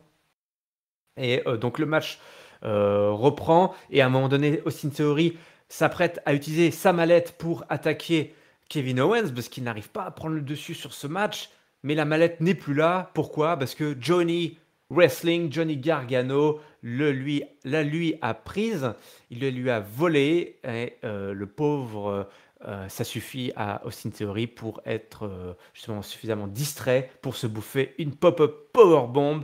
1, 2, 3, victoire de Kevin Owens, défaite d'Austin Theory, mais une défaite psychologique assez forte là par le pauvre Austin Theory qui se fait un petit peu malmener par ses deux papas, puisque visiblement il a plein de papas maintenant, Austin Theory. Je sais pas d'ailleurs, C'est ça. va falloir tenir l'arbre généalogique là d'Austin Theory. Après, c'est un sacré pédigré d'avoir tous ces papas. Ouais, en effet.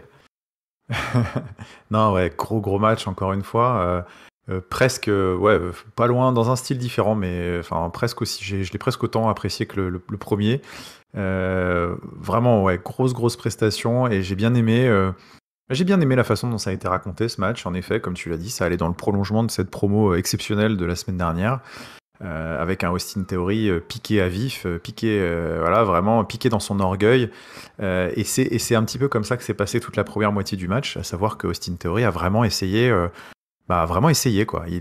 On avait presque l'impression, d'une certaine manière, qu'il avait compris le message et qu'il voulait rendre un petit peu Kevin Owens fier, en quelque sorte, parce qu'il lui a vraiment tout donné. Et tu l'as assez bien raconté. Le truc, c'est que ça suffisait pas, que Kevin Owens en ce moment il est trop fort, et que voilà, on change pas. Theory, ça reste un jeune, un heel, un hargneux, et que quand il nous a montré par le passé que quand les choses vont pas dans son sens, il est plutôt tendance à être plus capricieux que persévérant, Et donc il craque un peu et il se dit vas-y, ça suffit, tant pis, je vais utiliser ma mallette. Donc mais en tout cas tout ça pour dire que j'ai apprécié quand même que toute cette première partie du match, voire les 2 premiers tiers du match, était vraiment axé sur le fait que Theory, il avait envie d'y aller, quoi, et que quand il y va, ça fait des sacrés matchs. Et donc cette histoire cette histoire dans le ring était vraiment tout à ça a vraiment mis en valeur les 2 catcheurs, quoi. C'est ça qui était vraiment très très bien. Et cette distraction qui était pour le coup beaucoup plus originale et je trouve mieux exécutée que celle de Matt Riddle, parce que ce Johnny Gargano qui arrive et qui lui pique tout en subtilité, hein, qui juste lui pique sa mallette, c'est tout. Et c'est le moment d'inattention de trop. Pop-up powerbomb et c'est fini. Et après cette petite provocation de Johnny Gargano. Alors, on m'enlèvera pas de l'esprit, et ça, je pense que ça fera plaisir sans doute à Papy, qui lui, de toute façon, n'avait pas besoin de ça pour être convaincu. Mais on m'enlèvera pas de l'idée quand même que la façon dont ils exécutent les choses, que ce soit les petits segments backstage, la promo qu'avait eu Johnny Gargano dans les gradins, ou là, cette intervention maintenant, pour moi, il a pas une vibe de super babyface, ce Johnny Gargano. Il a un petit côté tête à claque, poil à gratter, un peu agaçant. Et je trouve pas que ce soit le meilleur babyface de l'histoire pour l'instant, ou en tout cas, je sais pas comment est-ce que vraiment ils veulent nous dépeindre la chose. Mais moi, après le match, j'avais plus un petit sentiment, un petit arrière-goût de ça va, tu casses un peu les couilles, quoi, Johnny Gargano. Là, c'est bon, on avait on avait potentiellement un super match, et puis je trouve qu'il valide un petit peu le discours de Austin Theory, tu vois. Donc la façon dont il raconte les choses, c'est un petit peu, je sais pas si c'est super efficace, mais ça c'est le public qui nous le dira dans les semaines qui viennent, hein, de toute façon. D'ailleurs, il y a une séquence un peu plus tard dans le show où ils se sont embrouillés, lui et Kevin Owens, avec l'Alpha Academy, ce qui d'ailleurs va booker un match entre les 2 équipes la semaine prochaine, où effectivement, il devrait tête à claque, quoi. Gargano, il est derrière. Il est pas très sympathique. Il gesticule, il répète, c'est un bully, quoi, tout simplement. Ouais, c'est un petit bully, quoi. Un petit con, mais tu sais, il a toujours été un petit peu comme ça, même à NXT, hein, NXT, c'était un peu dans son caractère. Je pense qu'il est comme ça dans la vraie vie. Il va falloir qu'il se pose et qu'il peut-être voilà, s'il veut jouer la partition babyface. Après, c'est du de toute façon, voilà, on verra comment le public l'accueille. Hein. Ouais, c'est ça. Ça peut marcher, ça peut marcher s'il s'en prend aux bonnes personnes, les gens qui détestent. Mais là, voilà. Comme Theory étant un excellent heel en ce moment, ça peut fonctionner. Fonctionne, mais bon, l'important n'est pas là. L'important est entre Kevin Owens et Austin Theory. Johnny Gargano, là, c'est une note de bas de page, hein, pour le moment à la WWE. Oh, on continue, mon Giscal, après ces 2 gros matchs, c'est assez incroyable. Les Brawling Brutes sont 2 gros morceaux.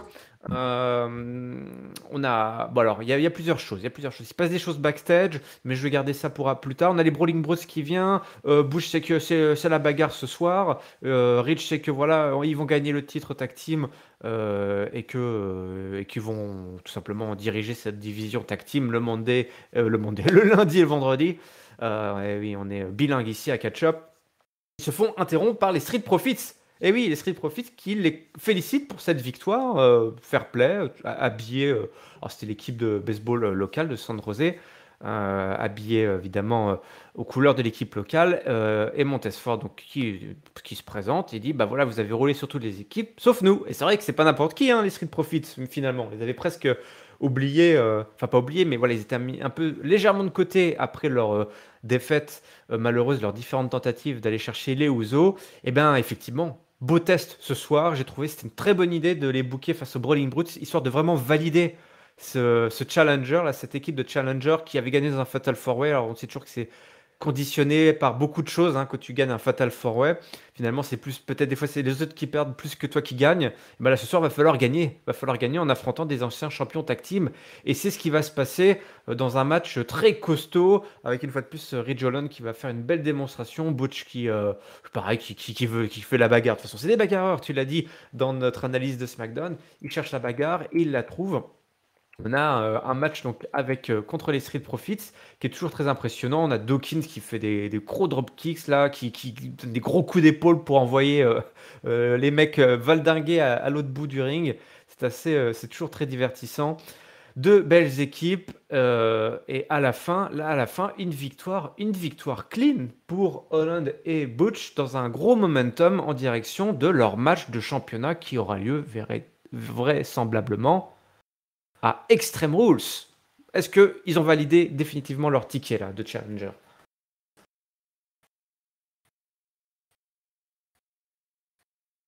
Oui, pardon. Oui, bah, de toute façon, ils étaient challengers de facto. Hein. C'était bien un Mais je veux number dire, one contender en à ce moment-là. battant Ah oui, bien sûr. Oui, oui, c'est une victoire les qui est Street super Profits. importante. Alors après, je suis un peu partagé. Je suis un peu moins, je suis un peu partagé sur ce segment dans son ensemble. Je suis un peu moins enthousiaste que toi, même si je comprends tout à fait. Enfin, Caro, je qu'est-ce partage qui quand te même pas mal de travaille? points. Mais en fait, là, on est encore une fois un petit peu, je trouve, dans le syndrome de, on a la bonne idée, mais pas la bonne façon Merde. de l'exprimer. Parce que j'ai trouvé que, voilà, dans la continuité, ce qu'on s'était dit, c'est qu'à SmackDown, et puis même dans les semaines dernières, il y a quelque chose qui se passe autour des Brawling Browns. On sent qu'il y a un petit momentum de félicitude, en quelque sorte, hein, si on peut dire ça, Ouais. qui est en train de les envelopper. Et on leur a créé un petit logo, bon d'ailleurs qui fait très paint pour enfants là, qui est quand même un peu je trouve qu'il fait pas très sérieux leur logo, mais bon, on leur a créé un logo, on leur a fait des petites vestes bomber avec le logo, la petite lame de rasoir à la Peaky Blinders et tout, avec leur nom là sur la veste et tout. Tu l'as vu ça. On sent qu'on est vraiment en train de leur construire une vraie identité d'équipe. C'est des petits signaux qui trompent pas. Manifestement, ils vont capitaliser dessus. Ils ont vu que ça marchait. Ils vont y aller. Ils perdent en neutralité, quoi. Tu sens que voilà, ils commencent à gagner un petit peu une petite identité. Donc ça, c'est cool. Et ils font une promo. Bon, ils font une promo avant là avec Ridge. J'ai trouvé pour le coup très moyenne. J'ai pas trouvé que Ridge était très très bon sur ce coup-là, mais on sentait que c'était la promo qui avait un peu voilà qui essayait de poser un petit peu les débuts, les prémices d'un face turn un peu officiel. Et bon, il s'en est pas très bien sorti, mais bon, soit. Et le truc, c'est qu'après, bah du coup, leur envoyer une Ouais. équipe de top babyface dans les dents, c'est très dur parce que je trouve que ça invalide un petit peu la promo. Et le truc, c'est qu'après, en plus, ils catchent un match qui est certes un peu dans leur style de bagarre, mais qui reste un match quand même un peu de heel. Et voilà, j'ai trouvé on y allait pas assez à fond. Alors après, encore une fois, moi, je suis d'accord avec toi parce que c'est super de les faire gagner contre les Street Profits. Hein. Voilà, c'est un vrai match qui les pose comme une vraie menace. Mais j'aurais préféré peut-être quand même un autre choix d'adversaire. Et en même temps, en disant ça, je pense pas qu'on ait vraiment une équipe heel équivalente aux Street Profits Eh oui. qui aurait pu justement permettre ça. Donc, bon, je dis pas que j'ai la solution parfaite pour réécrire le segment, mais il y a quand même quelque chose de manière générale qui m'a un peu gêné dans le sens où j'avais l'impression qu'on veut en faire des babyface et en même temps, ils étaient vraiment pas présentés comme des faces à Raw. Donc il y a encore il y a encore des petits détails qui me chiffonnent. Bon, le build jusqu'à Extreme Rules est long, hein, ils ont le temps de voir venir. Et je pense qu'il y aura, il pourrait toujours y avoir des promos sympas. Et puis la promo de Ridge Holland me fait un petit peu peur aussi parce que je sais pas s'ils vont vouloir vraiment impliquer Sheamus dans la rivalité Uso Butch Ridge Holland. Et s'ils impliquent pas Sheamus, bah ça risque de faire un peu léger quand on connaît le talent aussi au micro des Usos. Et voilà, ce petit segment de Ridge me fait un petit peu peur pour la suite parce que j'ai un peu peur qu'il se fasse manger. Surtout s'ils n'arrivent pas à mieux les construire en babyface que ce qu'ils ont fait lundi. Je comprends. Effectivement, je pense que je sais pas s'il y avait une raison particulière pour l'absence de Sheamus, mais effectivement, Sheamus aurait dû tenir le micro à ce moment-là et tenir faire la promo pour ces deux gars.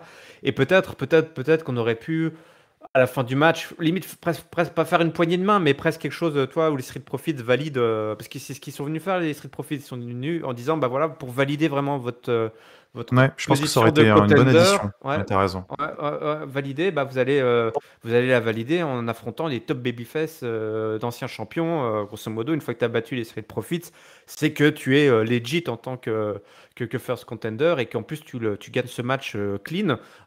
Alors, peu importe, voilà, tu as un style de bagarreur, tu casses des doigts, tu arraches des ongles, t'es pas forcément toujours très réglo, mais c'est, comme tu l'as dit, l'identité qui est construite pour cette équipe. Et là, peut-être qu'effectivement, on aurait un peu moins rebrouillé le message, rebrouillé un peu les cartes.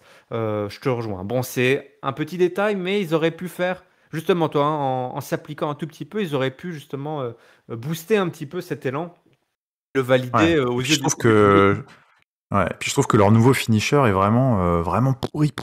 Hein. Il faudrait qu'ils trouvent quelque chose d'autre parce que J'aime pas du tout. Enfin, je sais pas toi ce que t'en as pensé, parce que moi c'est vrai que je trouve que c'est assez important, parce qu'en plus ils avaient pas encore une vraie identité d'équipe et tout, avec des signature moves et un vrai finisher établi.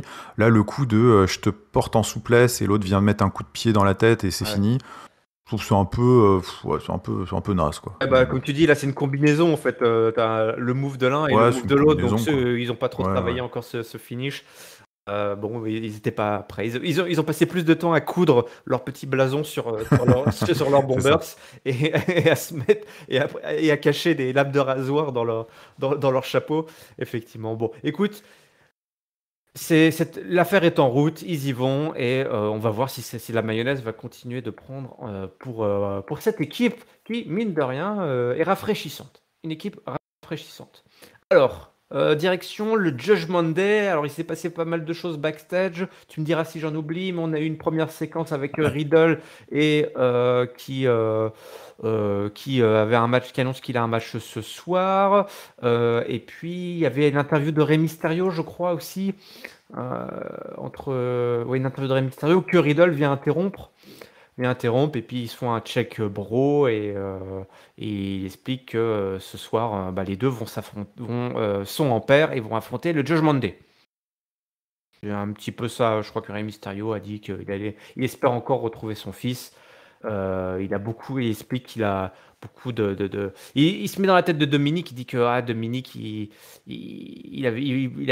pense à beaucoup de choses et c'est pour ça qu'il se retrouve dans cette situation. Edge est sur la paille, donc c'est à lui de gérer ça de toute façon. Et que il a créé voilà, une legacy, comme on dit, hein, Rey Mysterio, et que c'est peut-être beaucoup, hein, ce que Dominique doit gérer. Et c'est là que Riddle arrive et dit: attends, ce soir, on va s'occuper du Judgment Day, t'inquiète pas, on y va, mon grand. Judgment Day contre Matt Riddle et Rey Mysterio. Et alors là, le Judgment Day, mamma mia, mais qu'est-ce qui se passe? C'est devenu magnifique. C'est magnifique, le Judgment Day. Ils arrivent C'est fou, hein, c'est fou. tous les quatre, voilà, ils sont tout en noir, à fini, les conneries de bandana, là, d'ailleurs. Ils ont leur t-shirt Judgment Day. Damian Priest et Finn Balor, bon, font toujours un petit peu les clowns, mais l'important n'est pas là. L'important est Dominique Mysterio, il fait plus la gueule de mec qui sait pas quoi trop quoi il pense. Il est arrogant, il a le gros sourire, il est content de son coup. Et une autre qui est contente de son coup, c'est Rhea Ripley, la papy ou la mommy. Là, des fois il l'appelle papa et des fois il l'appelle maman, on sait pas trop. Qui l'a pris là sous son aile, qui a subjugué tout simplement Dominique, qui en a fait un homme, et c'est super. Elle est là, elle le tripote tout au long de la Ah, soirée. non, mais c'est incroyable, incroyable. Il y a- il y a- il y a- C'est à la fois gênant et C'est fascinant. fascinant, il y a une tension sexuelle, mais genre quelque chose qu'on n'a pas le droit. Toi, il y a quelque chose de mal qui est en train de Oui, se passer, mais exactement. Il y a quelque chose d'interdit. regardez Oui. qui se passe. Et là, C'est-à-dire qu'on n'a pas le droit d'imaginer ce qu'ils sont en train de suggérer très voilà. lourdement à l'écran, quoi.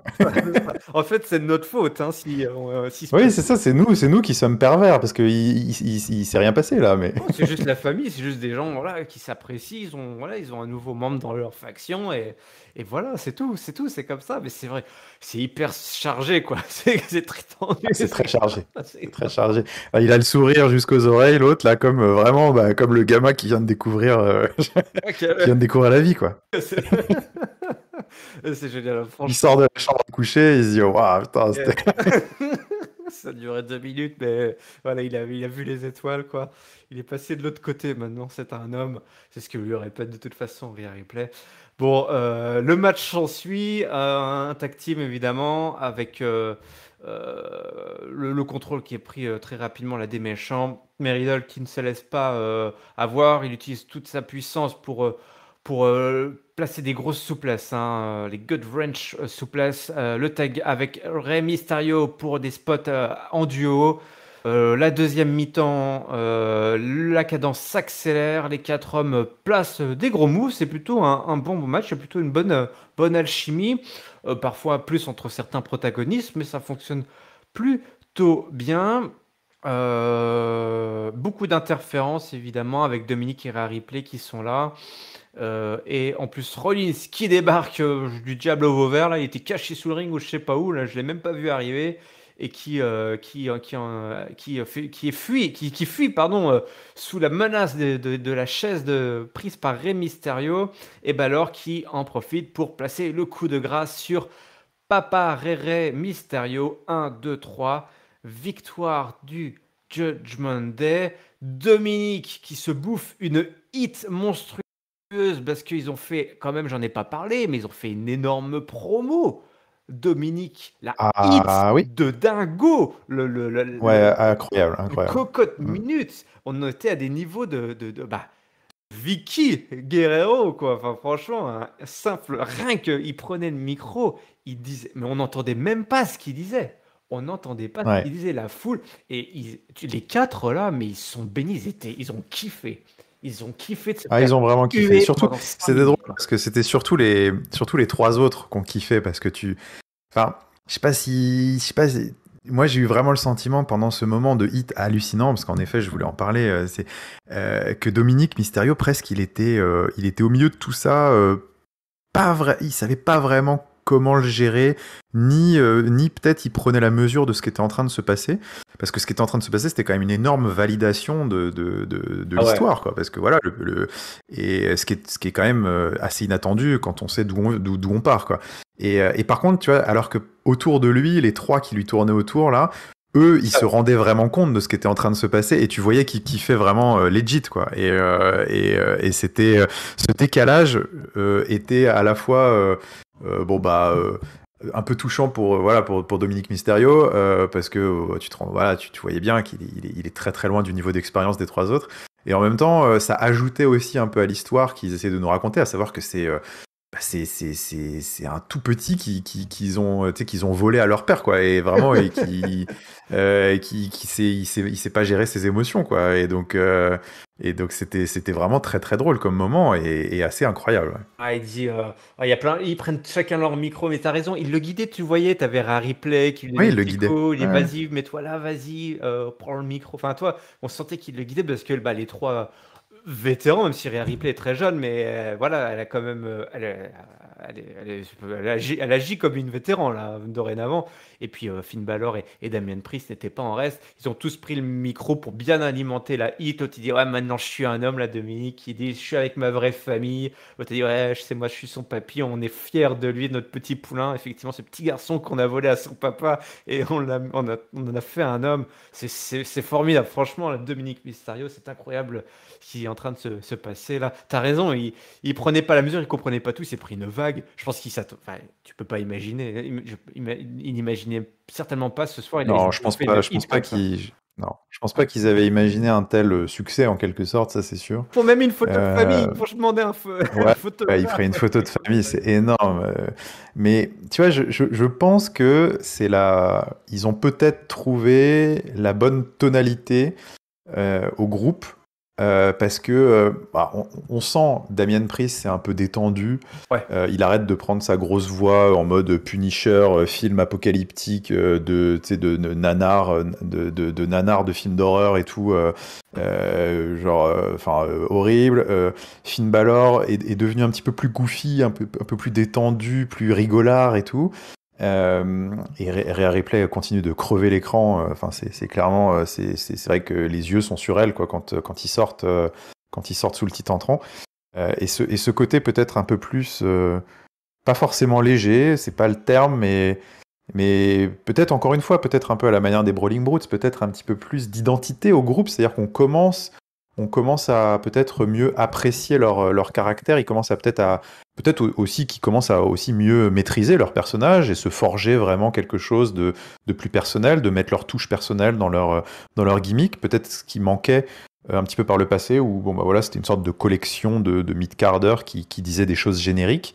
On sent qu'il y a quelque chose qui est en train de se construire, et puis le fait aussi peut-être que ce Finn Balor un peu plus rigolard et ce Damian Priest moins sérieux et tout, cette faction qui se prend un peu moins au sérieux est peut-être aussi plus facile à accepter dans la suspension d'incrédulité pour nous dans les histoires que les premières semaines où ils se positionnaient comme les méga top killers de la WWE, alors que non. C'est non. En fait, Ah non. vous êtes rien du tout. Et donc finalement, voilà, cette faction qui est plus maintenant omnubilée à pourrir, à se faire faire des fixettes sur des gens et pourrir la vie de certains catcheurs et voilà, comme ça, enfin, ce qui se passe avec Dominique Mysterio, c'est plus facile, je pense, à accepter par rapport à leur positionnement dans la carte qu'une faction qui veut tout casser et qui essaye de révolutionner la WWE. Ouais. Donc je pense que c'est aussi ce pivot-là qui fait que ça marche mieux. En fait, la différence, c'est qu'au début, c'était une faction de justiciers, Ouais. enfin, de mecs qui se battaient contre l'injustice. Donc, discours 1000 fois entendu et certainement pas validé par leur défaite en pay-per-view qu'ils enchaînaient et leur statut Ouais, de low c'est sûr. carder oublié. Ah, et là, dorénavant, leur identité, c'est une famille, en fait. C'est ça qui fait la C'est différence. ça, c'est ça. Et ça, c'est Ils sont une intéressant. famille, c'est soudé. Il y a vraiment le sang, mais pas le sang que tu as de tes parents. C'est le sang noir qui les lie, quoi. Ouais, une sorte de famille là, de renégats Ouais. ouais, et puis bon, ils ont repris un petit peu cette imagerie de, tu vois, Dominique, on t'a sorti de l'ombre de ton père, maintenant tu vas pouvoir voler de tes propres ailes, ce qui était vraiment le discours initial du Judgment Day pour venir gratter des nouveaux membres et tout. Et puis en plus, maintenant il y a eu ce petit segment après. Non, t'en as pas encore parlé avec AJ AJ Styles, Styles et tout là. ouais, c'est super ça. Euh, donc, et voilà, il y a des choses qui sont, c'est mieux fait. C'est mieux fait, ça passe mieux. Et je pense que ça vient aussi quand même pas mal du travail de personnages aussi des trois bah voilà, il leur faut peut-être aussi un petit peu du temps pour calibrer la machine. Et là, ouais, c'était un moment d'anthologie complètement inattendu, quoi. Ah ouais. Cette sortie du Judgment Day à 4, cette hit de fou, cette gênance à la fois maîtrisée et pas maîtrisée, maîtrisée par les trois autour de lui et pas maîtrisée par Dominique Mysterio, qui était très fun à suivre. Parce que ça rajoute à l'histoire du fait que c'est vraiment les trois qui le prennent sous leur coupe, quoi, sous leur aile. Pendant le match, cette séquence pendant le Euh, match où il s'offre à son père et qui lui demande de mais le oui, frapper avec la chaise, mais c'était super. mais oui. Ouais, ouais. Et puis bon, alors après, c'est vrai qu'il y a toute cette promo de Rey Mysterio avant le match, comme quoi il dit si j'avais su que mon fils avait toutes ces idées noires, machin, blablabla. Bon, il y a une petite psychologie de série adolescente américaine, un peu neuneu, bon, mais qui est mignonne parce que c'est Rey Mysterio, tu Oui, vois, c'est ça, c'est Rey ça Mysterio marche qui avec l'apporte, toi. C'est ça. Ouais, ça marche parce que c'est Rey Mysterio et que Rey Mysterio c'est le babyface ultime et dans la bouche de quelqu'un d'autre ce serait un petit peu un discours de loser, je trouve. Dans sa bouche c'est bon bah voilà, c'est la familia, c'est Rey Mysterio, c'est le plus grand luchador babyface de l'histoire et c'est la famille, le sang et donc ça va pour lui quoi. Mais c'est bon voilà, tu sens c'est le côté un peu mielleux comme ça, c'est aussi un peu rigolo quoi. Genre, il fait sa crise d'adolescent et j'ai rien vu venir. C'est bon. Voilà. Je pense que c'est cette petite touche de légèreté, presque de sitcom un peu, qui peut-être manquait un peu à cette histoire pour la rendre plus captivante. Et là, c'est vrai que maintenant, j'ai presque honte de dire, mais ouais, j'ai très très envie de savoir ce qui va se passer la semaine prochaine pour Ray et Dominique. Et ouais, c'est dingue, quoi. Le catch, c'est formidable. Le catch est formidable. Comme quoi, il faut pas abandonner tes rêves. C'est ça. Alors, deux choses à rajouter. T'en as parlé, backstage après, la petite embrouille entre Finn Balor qui aperçoit AJ Styles, qui dit au gars, hop, c'est bon, je m'en occupe. Et le petit échange entre Qui AJ faisait rien Styles. du tout, le mec, hein. Mais oui. Oui, il était avec son petit Au téléphone, ouais. t-shirt déboutonné, là. Et puis, c'est vrai qu'il faut rien en ce moment, d'ailleurs. Et j'ai trouvé. Les gars, je m'en occupe, vous inquiétez pas. Ouais, c'est ça. Et j'ai trouvé que c'était bien écrit, que même Finn Balor, il a Oui, bien délivré sa bien partition. Il sûr. arrive, il fait Bien ah, quoi sûr. de neuf et tout. Il fait ah, tu crois que je t'ai pas oublié là, ce que tu fais avec le Judgment Day là, c'est pas bien. Et l'autre il fait attends, mais on est des frères, toi et moi, on a tant vécu ensemble. Vous savez, ils se croisent, ils se connaissent, hein, ils ont un historique. Et Finn Balor, j'ai bien aimé ça, cette dynamique, il reconnaît ça. Ouais, effectivement, c'est ça. Bah, du coup, limite qu'il voit pas où il y a d'embrouille, toi. Puis pourquoi l'autre il s'énerve, il y a pas de Ouais. souci et tout. Et puis à un moment donné, il lui fait. Parce qu'il voit bien qu'AJ Styles est un peu remonté, puis il lui fait. Comment il lui dit? Il lui dit ouais, moi je vois en toi, je vois un frère, je suis là pour la fratrie, un truc comme ça. Il dit par contre, mais si t'es là pour, Ouais, ouais, si c'est t'es là pour ça. la bagarre, va peut-être avoir, tu vas avoir la bagarre. Ouais, peut-être y avoir un problème. Et puis là, il attend un petit Hmm. peu. Puis il fait non, je déconne, on est bien et tout. Ça va. Ouais, C'est le mec qui désamorce lui-même la tension qu'il est en train de lui mettre, qui a bien conscience de ce qu'il est en c'est train de ça. faire. Le pompier pyromane. C'est Ouais, c'est ça, c'est mais ça. là, c'est bon, allez, on est bon, hop, petite claque, et puis le petit tout de suite, on y vu ni connu, là, et puis il repart, et puis ça se termine là-dessus, mais on a placé une petite pièce sur, voilà, une Exactement. prochaine rivalité, je trouvais très Ouais, naturelle, quoi. et voilà. Et encore une fois, c'est beaucoup mieux fait qu'à l'époque, il y a 2 mois, ou, enfin, je sais pas depuis quand ça date maintenant, mais il y a 1 mois et demi, peut-être, j'exagère. Ouais. C'est beaucoup mieux amené. Et cet angle, ce Finn Balor, encore une fois, hein, qui rigole, qui est plus détendu, et puis qui explique aussi un petit peu ses motivations. C'est intéressant, finalement. Ça donne une meilleure vocation, une vocation qui est plus entendable. Je pense aussi au Judgment Day. Tu sais, il dit, tu sais, Finn Balor, il explique, elle dit, bah, attends, moi j'ai trahi personne. Je suis toujours de ton côté. Si tu veux me solliciter, venir vers moi, il y a pas de problème. C'est pas parce que je suis avec ma nouvelle famille entre guillemets que je t'ai oublié. Donc il y a pas de problème, tu vois. C'est marrant parce que tu vois, d'une certaine manière, voilà, dans sa tête, il dit voilà, je suis pas devenu méchant. C'est juste que bah, je me suis mis avec des gens avec qui j'ai des intérêts communs. Tu peux nous rejoindre si tu veux. On est toujours bro, frère. Donc c'est voilà, toujours cette métaphore filée de la famille. Qui continue et qui, je pense, en effet, est un angle beaucoup plus efficace que venez nous rejoindre, on va tout casser, Déposez votre CV. déposez votre CV, venez nous rejoindre. Non, en fait, non, c'est ouais, bah, vas-y, viens, regarde, on est bien, on s'amuse, c'est cool. Je pense que c'est beaucoup plus efficace pour construire le truc dans la durée et ensuite les orienter peut-être vers quelque chose de plus costaud, mais dans ce sens-là, pas dans l'autre, quoi. Ouais. L'autre séquence qui a un impact sur Extreme Rules, on rajoute un match puisque Seth Rollins et Matt Riddle se prennent encore sur la tronche et le défi est lancé. Ce sera un Fight Pit match à Extreme Rules entre Seth Rollins et Matt Riddle. On en a déjà eu un justement avec Matt Riddle à l'époque d'NXT, un Fight Pit match. Ouais, Donc, j'ai découvert ce que c'était, en effet, je ne savais oui, pas. bon, vous découvrez. Si vous ne savez pas ce que c'est, gardez la surprise pour Extreme Rules et Oui. puis vous nous direz ce que vous en pensez. On arrive au non, avant le main event, un Miss TV, un petit Miss TV. Ah oui. Oui, un Miss TV. Alors un drôle de Miss TV, j'ai trouvé, qui n'a pas fait avancer grand chose, mais bon, écoute, Non. on peut dans le truc un peu bizarroïde, un peu déconnant. Le Miz n'est pas content et ce soir, il a un invité. Son invité, c'est Dexter Lumis en fait, tout simplement. Donc il arrive toujours accompagné Ah oui. de Ciampa. On nous rappelle un petit peu ce qui s'est passé, l'invasion, la home invasion qui a eu lieu la semaine dernière. Il dit, écoutez, c'est pas, moi je suis pas content, hein, quelqu'un qui rentre chez moi sans être invité, ça c'est inadmissible. Et évidemment, on entend son argument.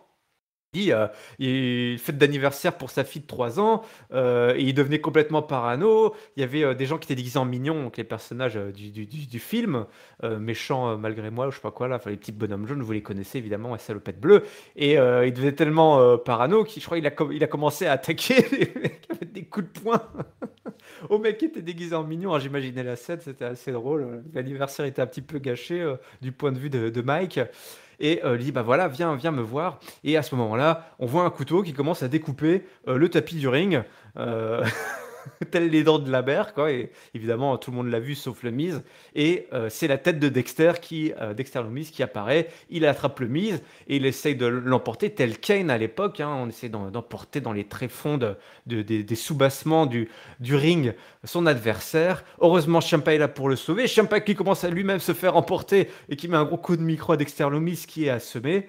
Et les deux hommes reculent et on voit Dexter Lumis qui réapparaît sa petite tête une dernière fois et qui retourne dans son trou.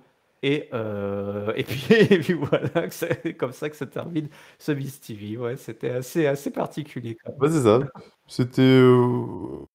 Ouais, écoute, un bon moment de plus, enfin une sorte de bonne image de plus de Dexter Lumis. C'était Oui. encore bien fait.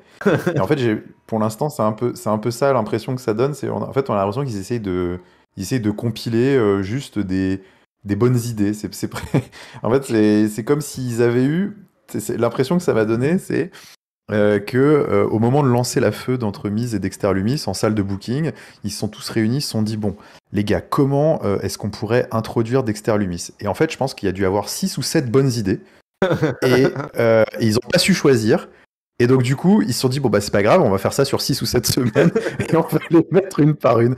Et donc c'est vrai que c'est à la fois drôle et en même temps tu te dis bon, on peut avancer ou comment ça se passe parce que voilà, c'est quand même un show de catch, donc il y a peut-être un moment où ils vont peut-être se cogner sur la tronche.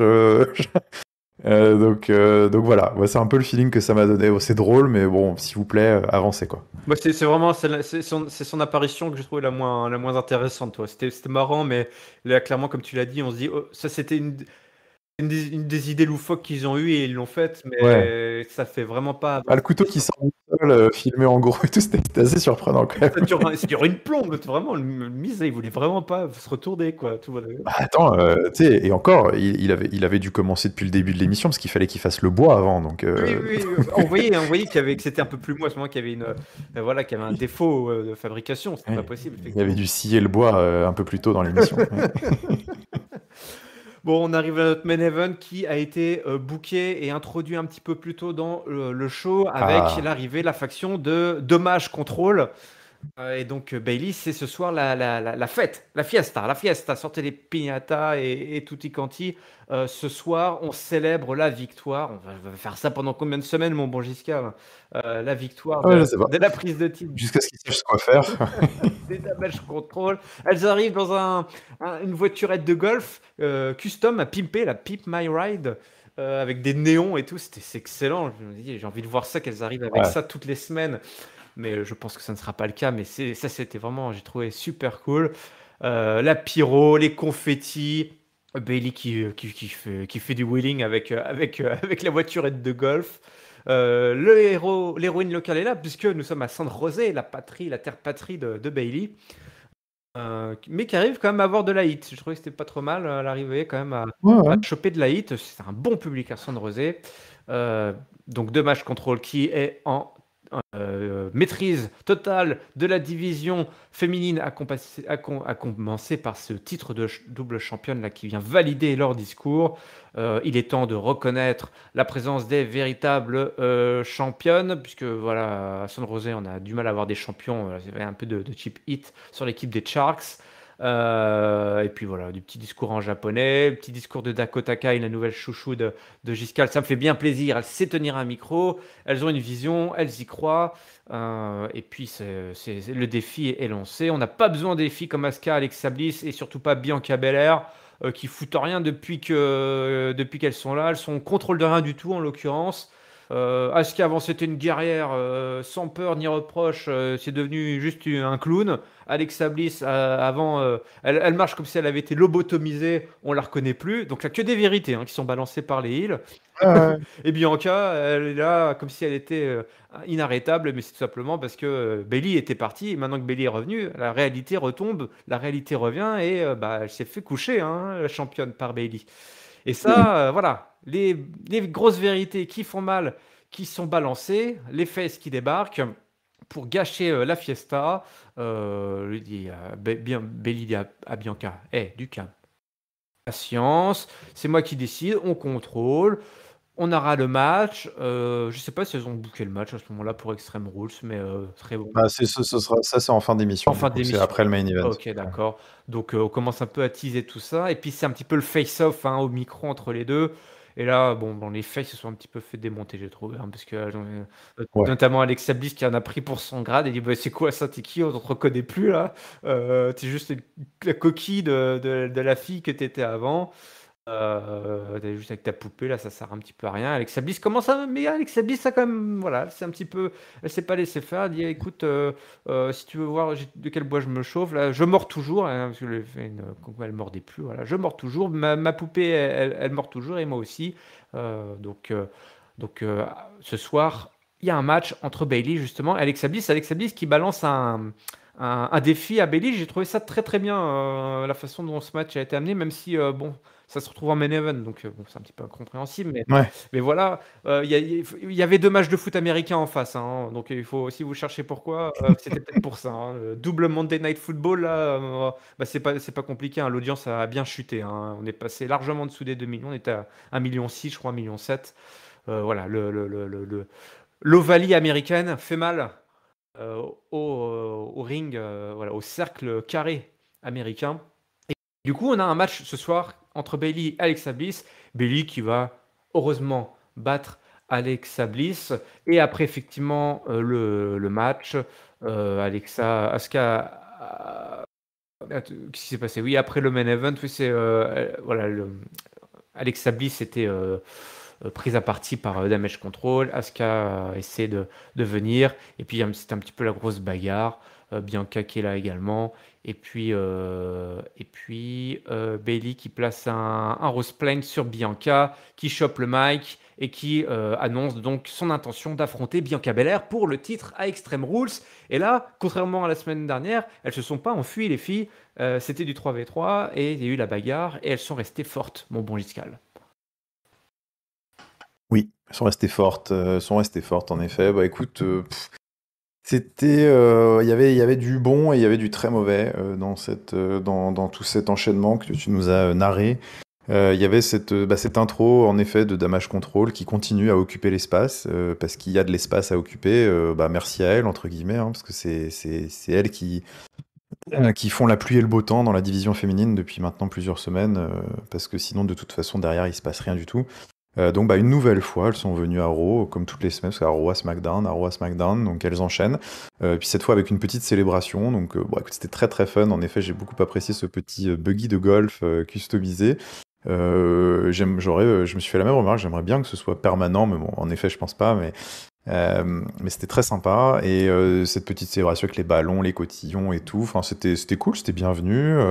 Elle s'accapare, en fait, que ce soit Kefab ou hors Kefab, en fait, en quelque sorte, enfin, dans la lecture du show ou dans ce qu'on nous raconte, elle s'accapare l'espace dans tous les sens du terme, quoi. Et donc elles énervent, elles agacent, elles titillent. Donc elles sont toujours très bonnes dans ce rôle. C'est dans le prolongement de ce qu'on a dit à SmackDown. Leur promo est excellente. En effet, de toute façon, ça on le dit toujours, c'est une des règles d'or, mais une promo de heel n'est jamais aussi efficace que quand elle lâche beaucoup de vérité. C'est souvent les meilleures promos, les promos de heel.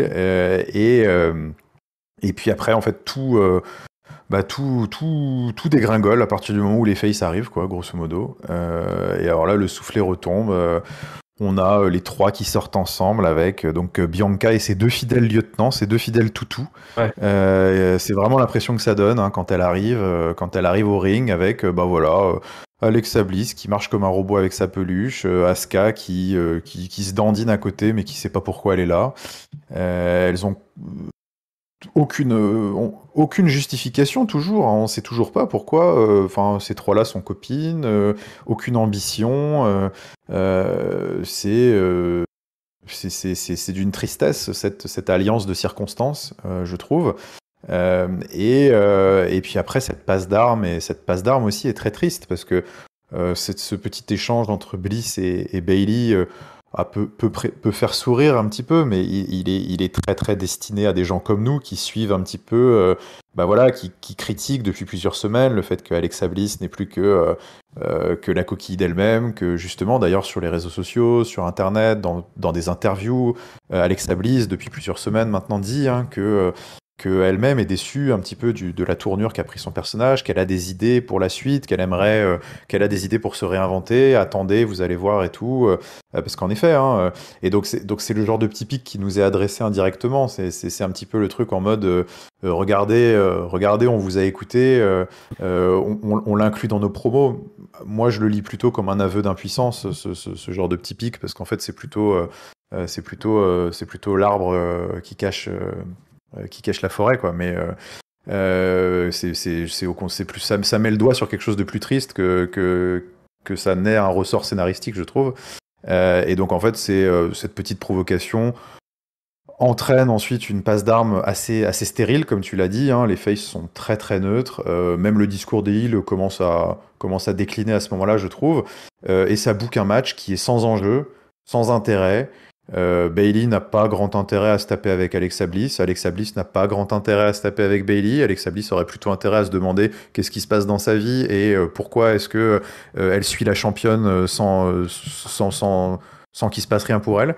Et ça nous book un match qui n'est pas très intéressant et qui en plus se retrouve en main event. Donc c'est vraiment, c'est vrai que pour moi, je trouve que c'était vraiment quand j'ai vu que c'était en main event, je me dis je suis tapé le front avec la tête, je me suis dit c'est pas possible. Et donc voilà, en fait on a subi le match ensuite en main event. Alors comme c'est Triple H et comme c'est la nouvelle ère, bon, bah, il a fallu que ça dure un quart d'heure parce que sinon c'est pas drôle.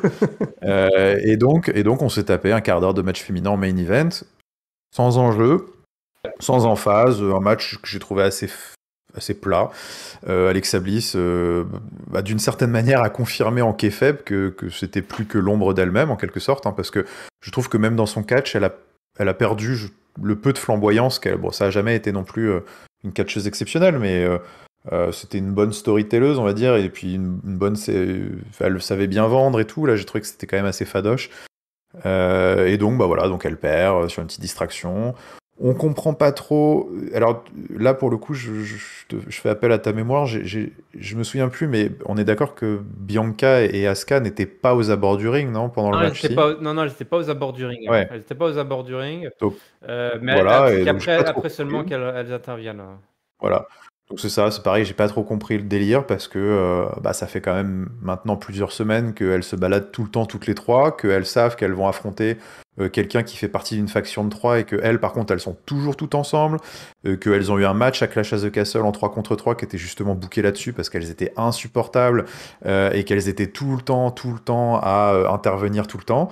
Et donc là, en fait, elles se sont dit, bah non, bon, on va laisser notre copine gérer sans se dire qu'elle allait sans doute se faire défoncer après le match.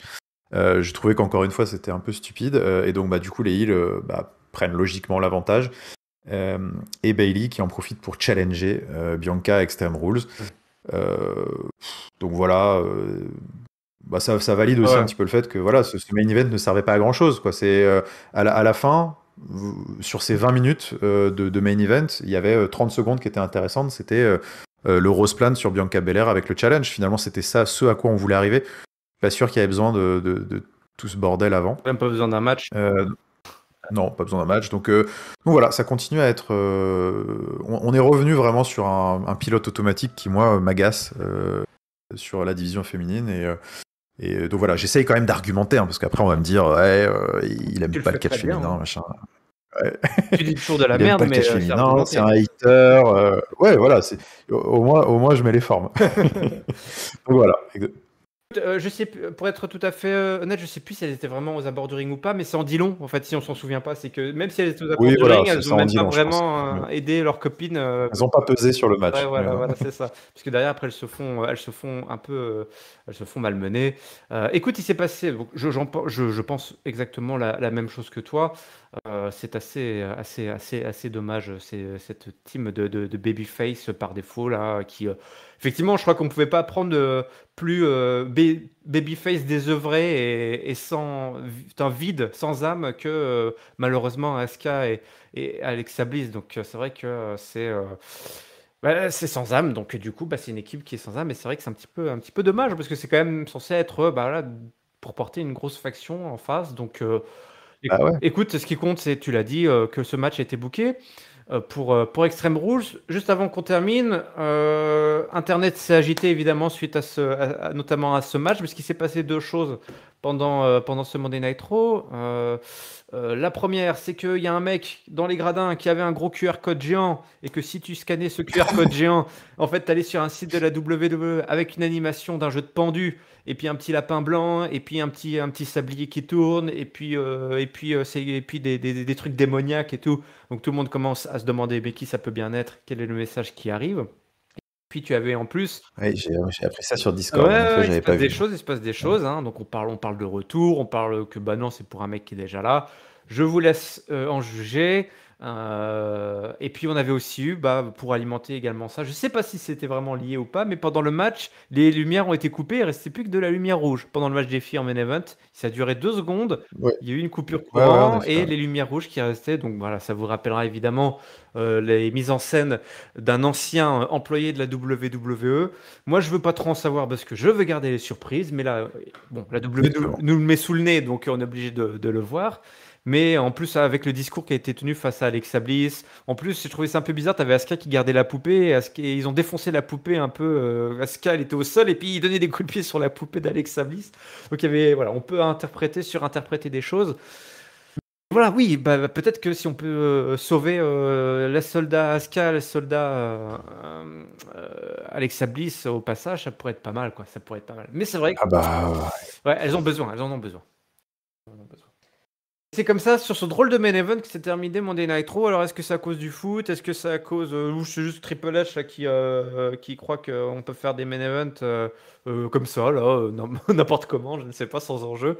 Je ne sais pas, mais effectivement, c'était quand même peut-être une drôle de façon de terminer ce show qui avait quand même des bonnes choses, hein. On en a parlé, il y a même d'excellentes choses. Du coup, c'est l'heure du mot de la fin. Giscal, si tu veux bien nous partager Eh oui. ton top, ton flop et ta note, s'il te plaît. Alors, et ben mon flop, voilà, on vient de s'étendre dessus. C'était le vrai gros moment raté du show. Mais je vais le cibler quand même particulièrement à Alexa Bliss, ce flop, parce que voilà, je suis pas dupe. Vous ne m'aurez pas aussi facilement. C'est pas parce que vous le mentionnez dans des promos que tout de suite ça efface tout. Le travail sur Alexa Bliss est vraiment minable depuis des mois. Et là, ça a été mis en plus en avant de manière très maladroite, j'ai trouvé, par le biais d'un challenge foireux et de ce main event sans âme. Donc Alexa Bliss, il faut se réveiller. Ça pourrait être pour Asuka aussi, hein, mais je vais le donner spécifiquement à Alexa Bliss pour les raisons qu'on a évoquées. Et mon top, écoute, mon top, il y a eu beaucoup de trucs très sympas quand même cette semaine à Raw. Qui je vais donner mon top? J'ai envie de le donner. On va le donner. Bah écoute, je vais le donner, ça c'est sûr.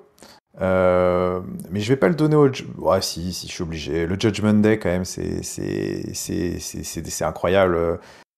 Cette hit pour Dominique Mysterio et ces sous-entendus qui sont des sous-entendus pour ceux qui veulent bien les voir. Enfin, Pour les pervers qui se cachent. Ouais.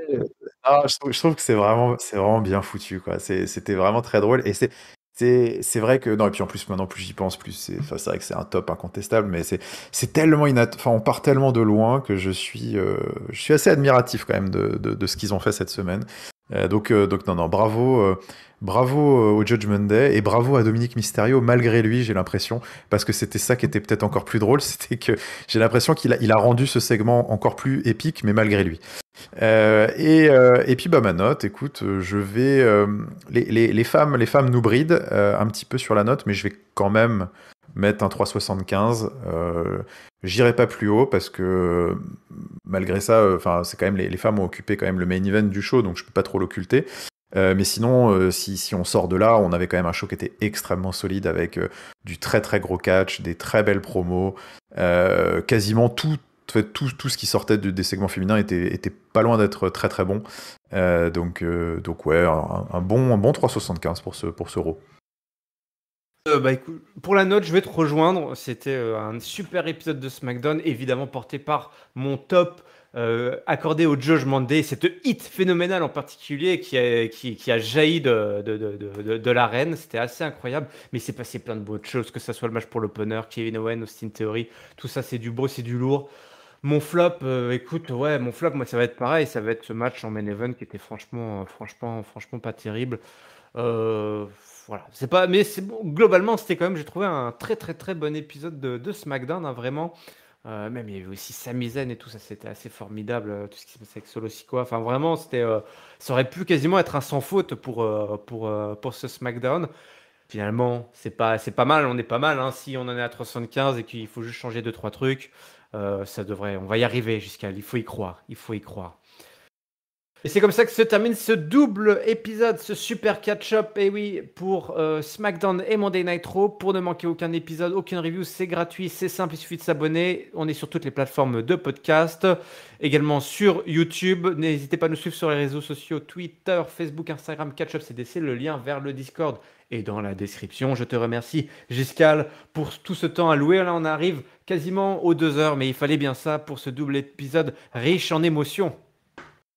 Et oui, bah merci, Yariam, pour cette présentation marathon. Et puis, bah écoute, c'était un plaisir.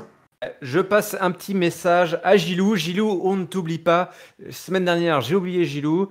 Gilou, qui est notre auditeur, qui nous a posé des questions, qui a fait plein de remarques intéressantes. Mais Gilou, certains de tes commentaires sont des questions qu'on peut se poser encore pour les prochaines semaines à venir. Alors Gilou, écoute bien si tu nous écoutes. On reparlera de tes commentaires, de tes questions, le point Gilou, hein, dans un épisode un peu moins chargé parce qu'on en arrive quasiment à 2 heures et les micros vont bientôt se couper, donc ça va être un peu compliqué. On essaiera de placer ça dans une analyse qui sera un petit peu moins chargée. Évidemment, on vous souhaite à toutes et à tous une bonne semaine pleine de catch. Salut, salut. Allez, ciao tout le monde.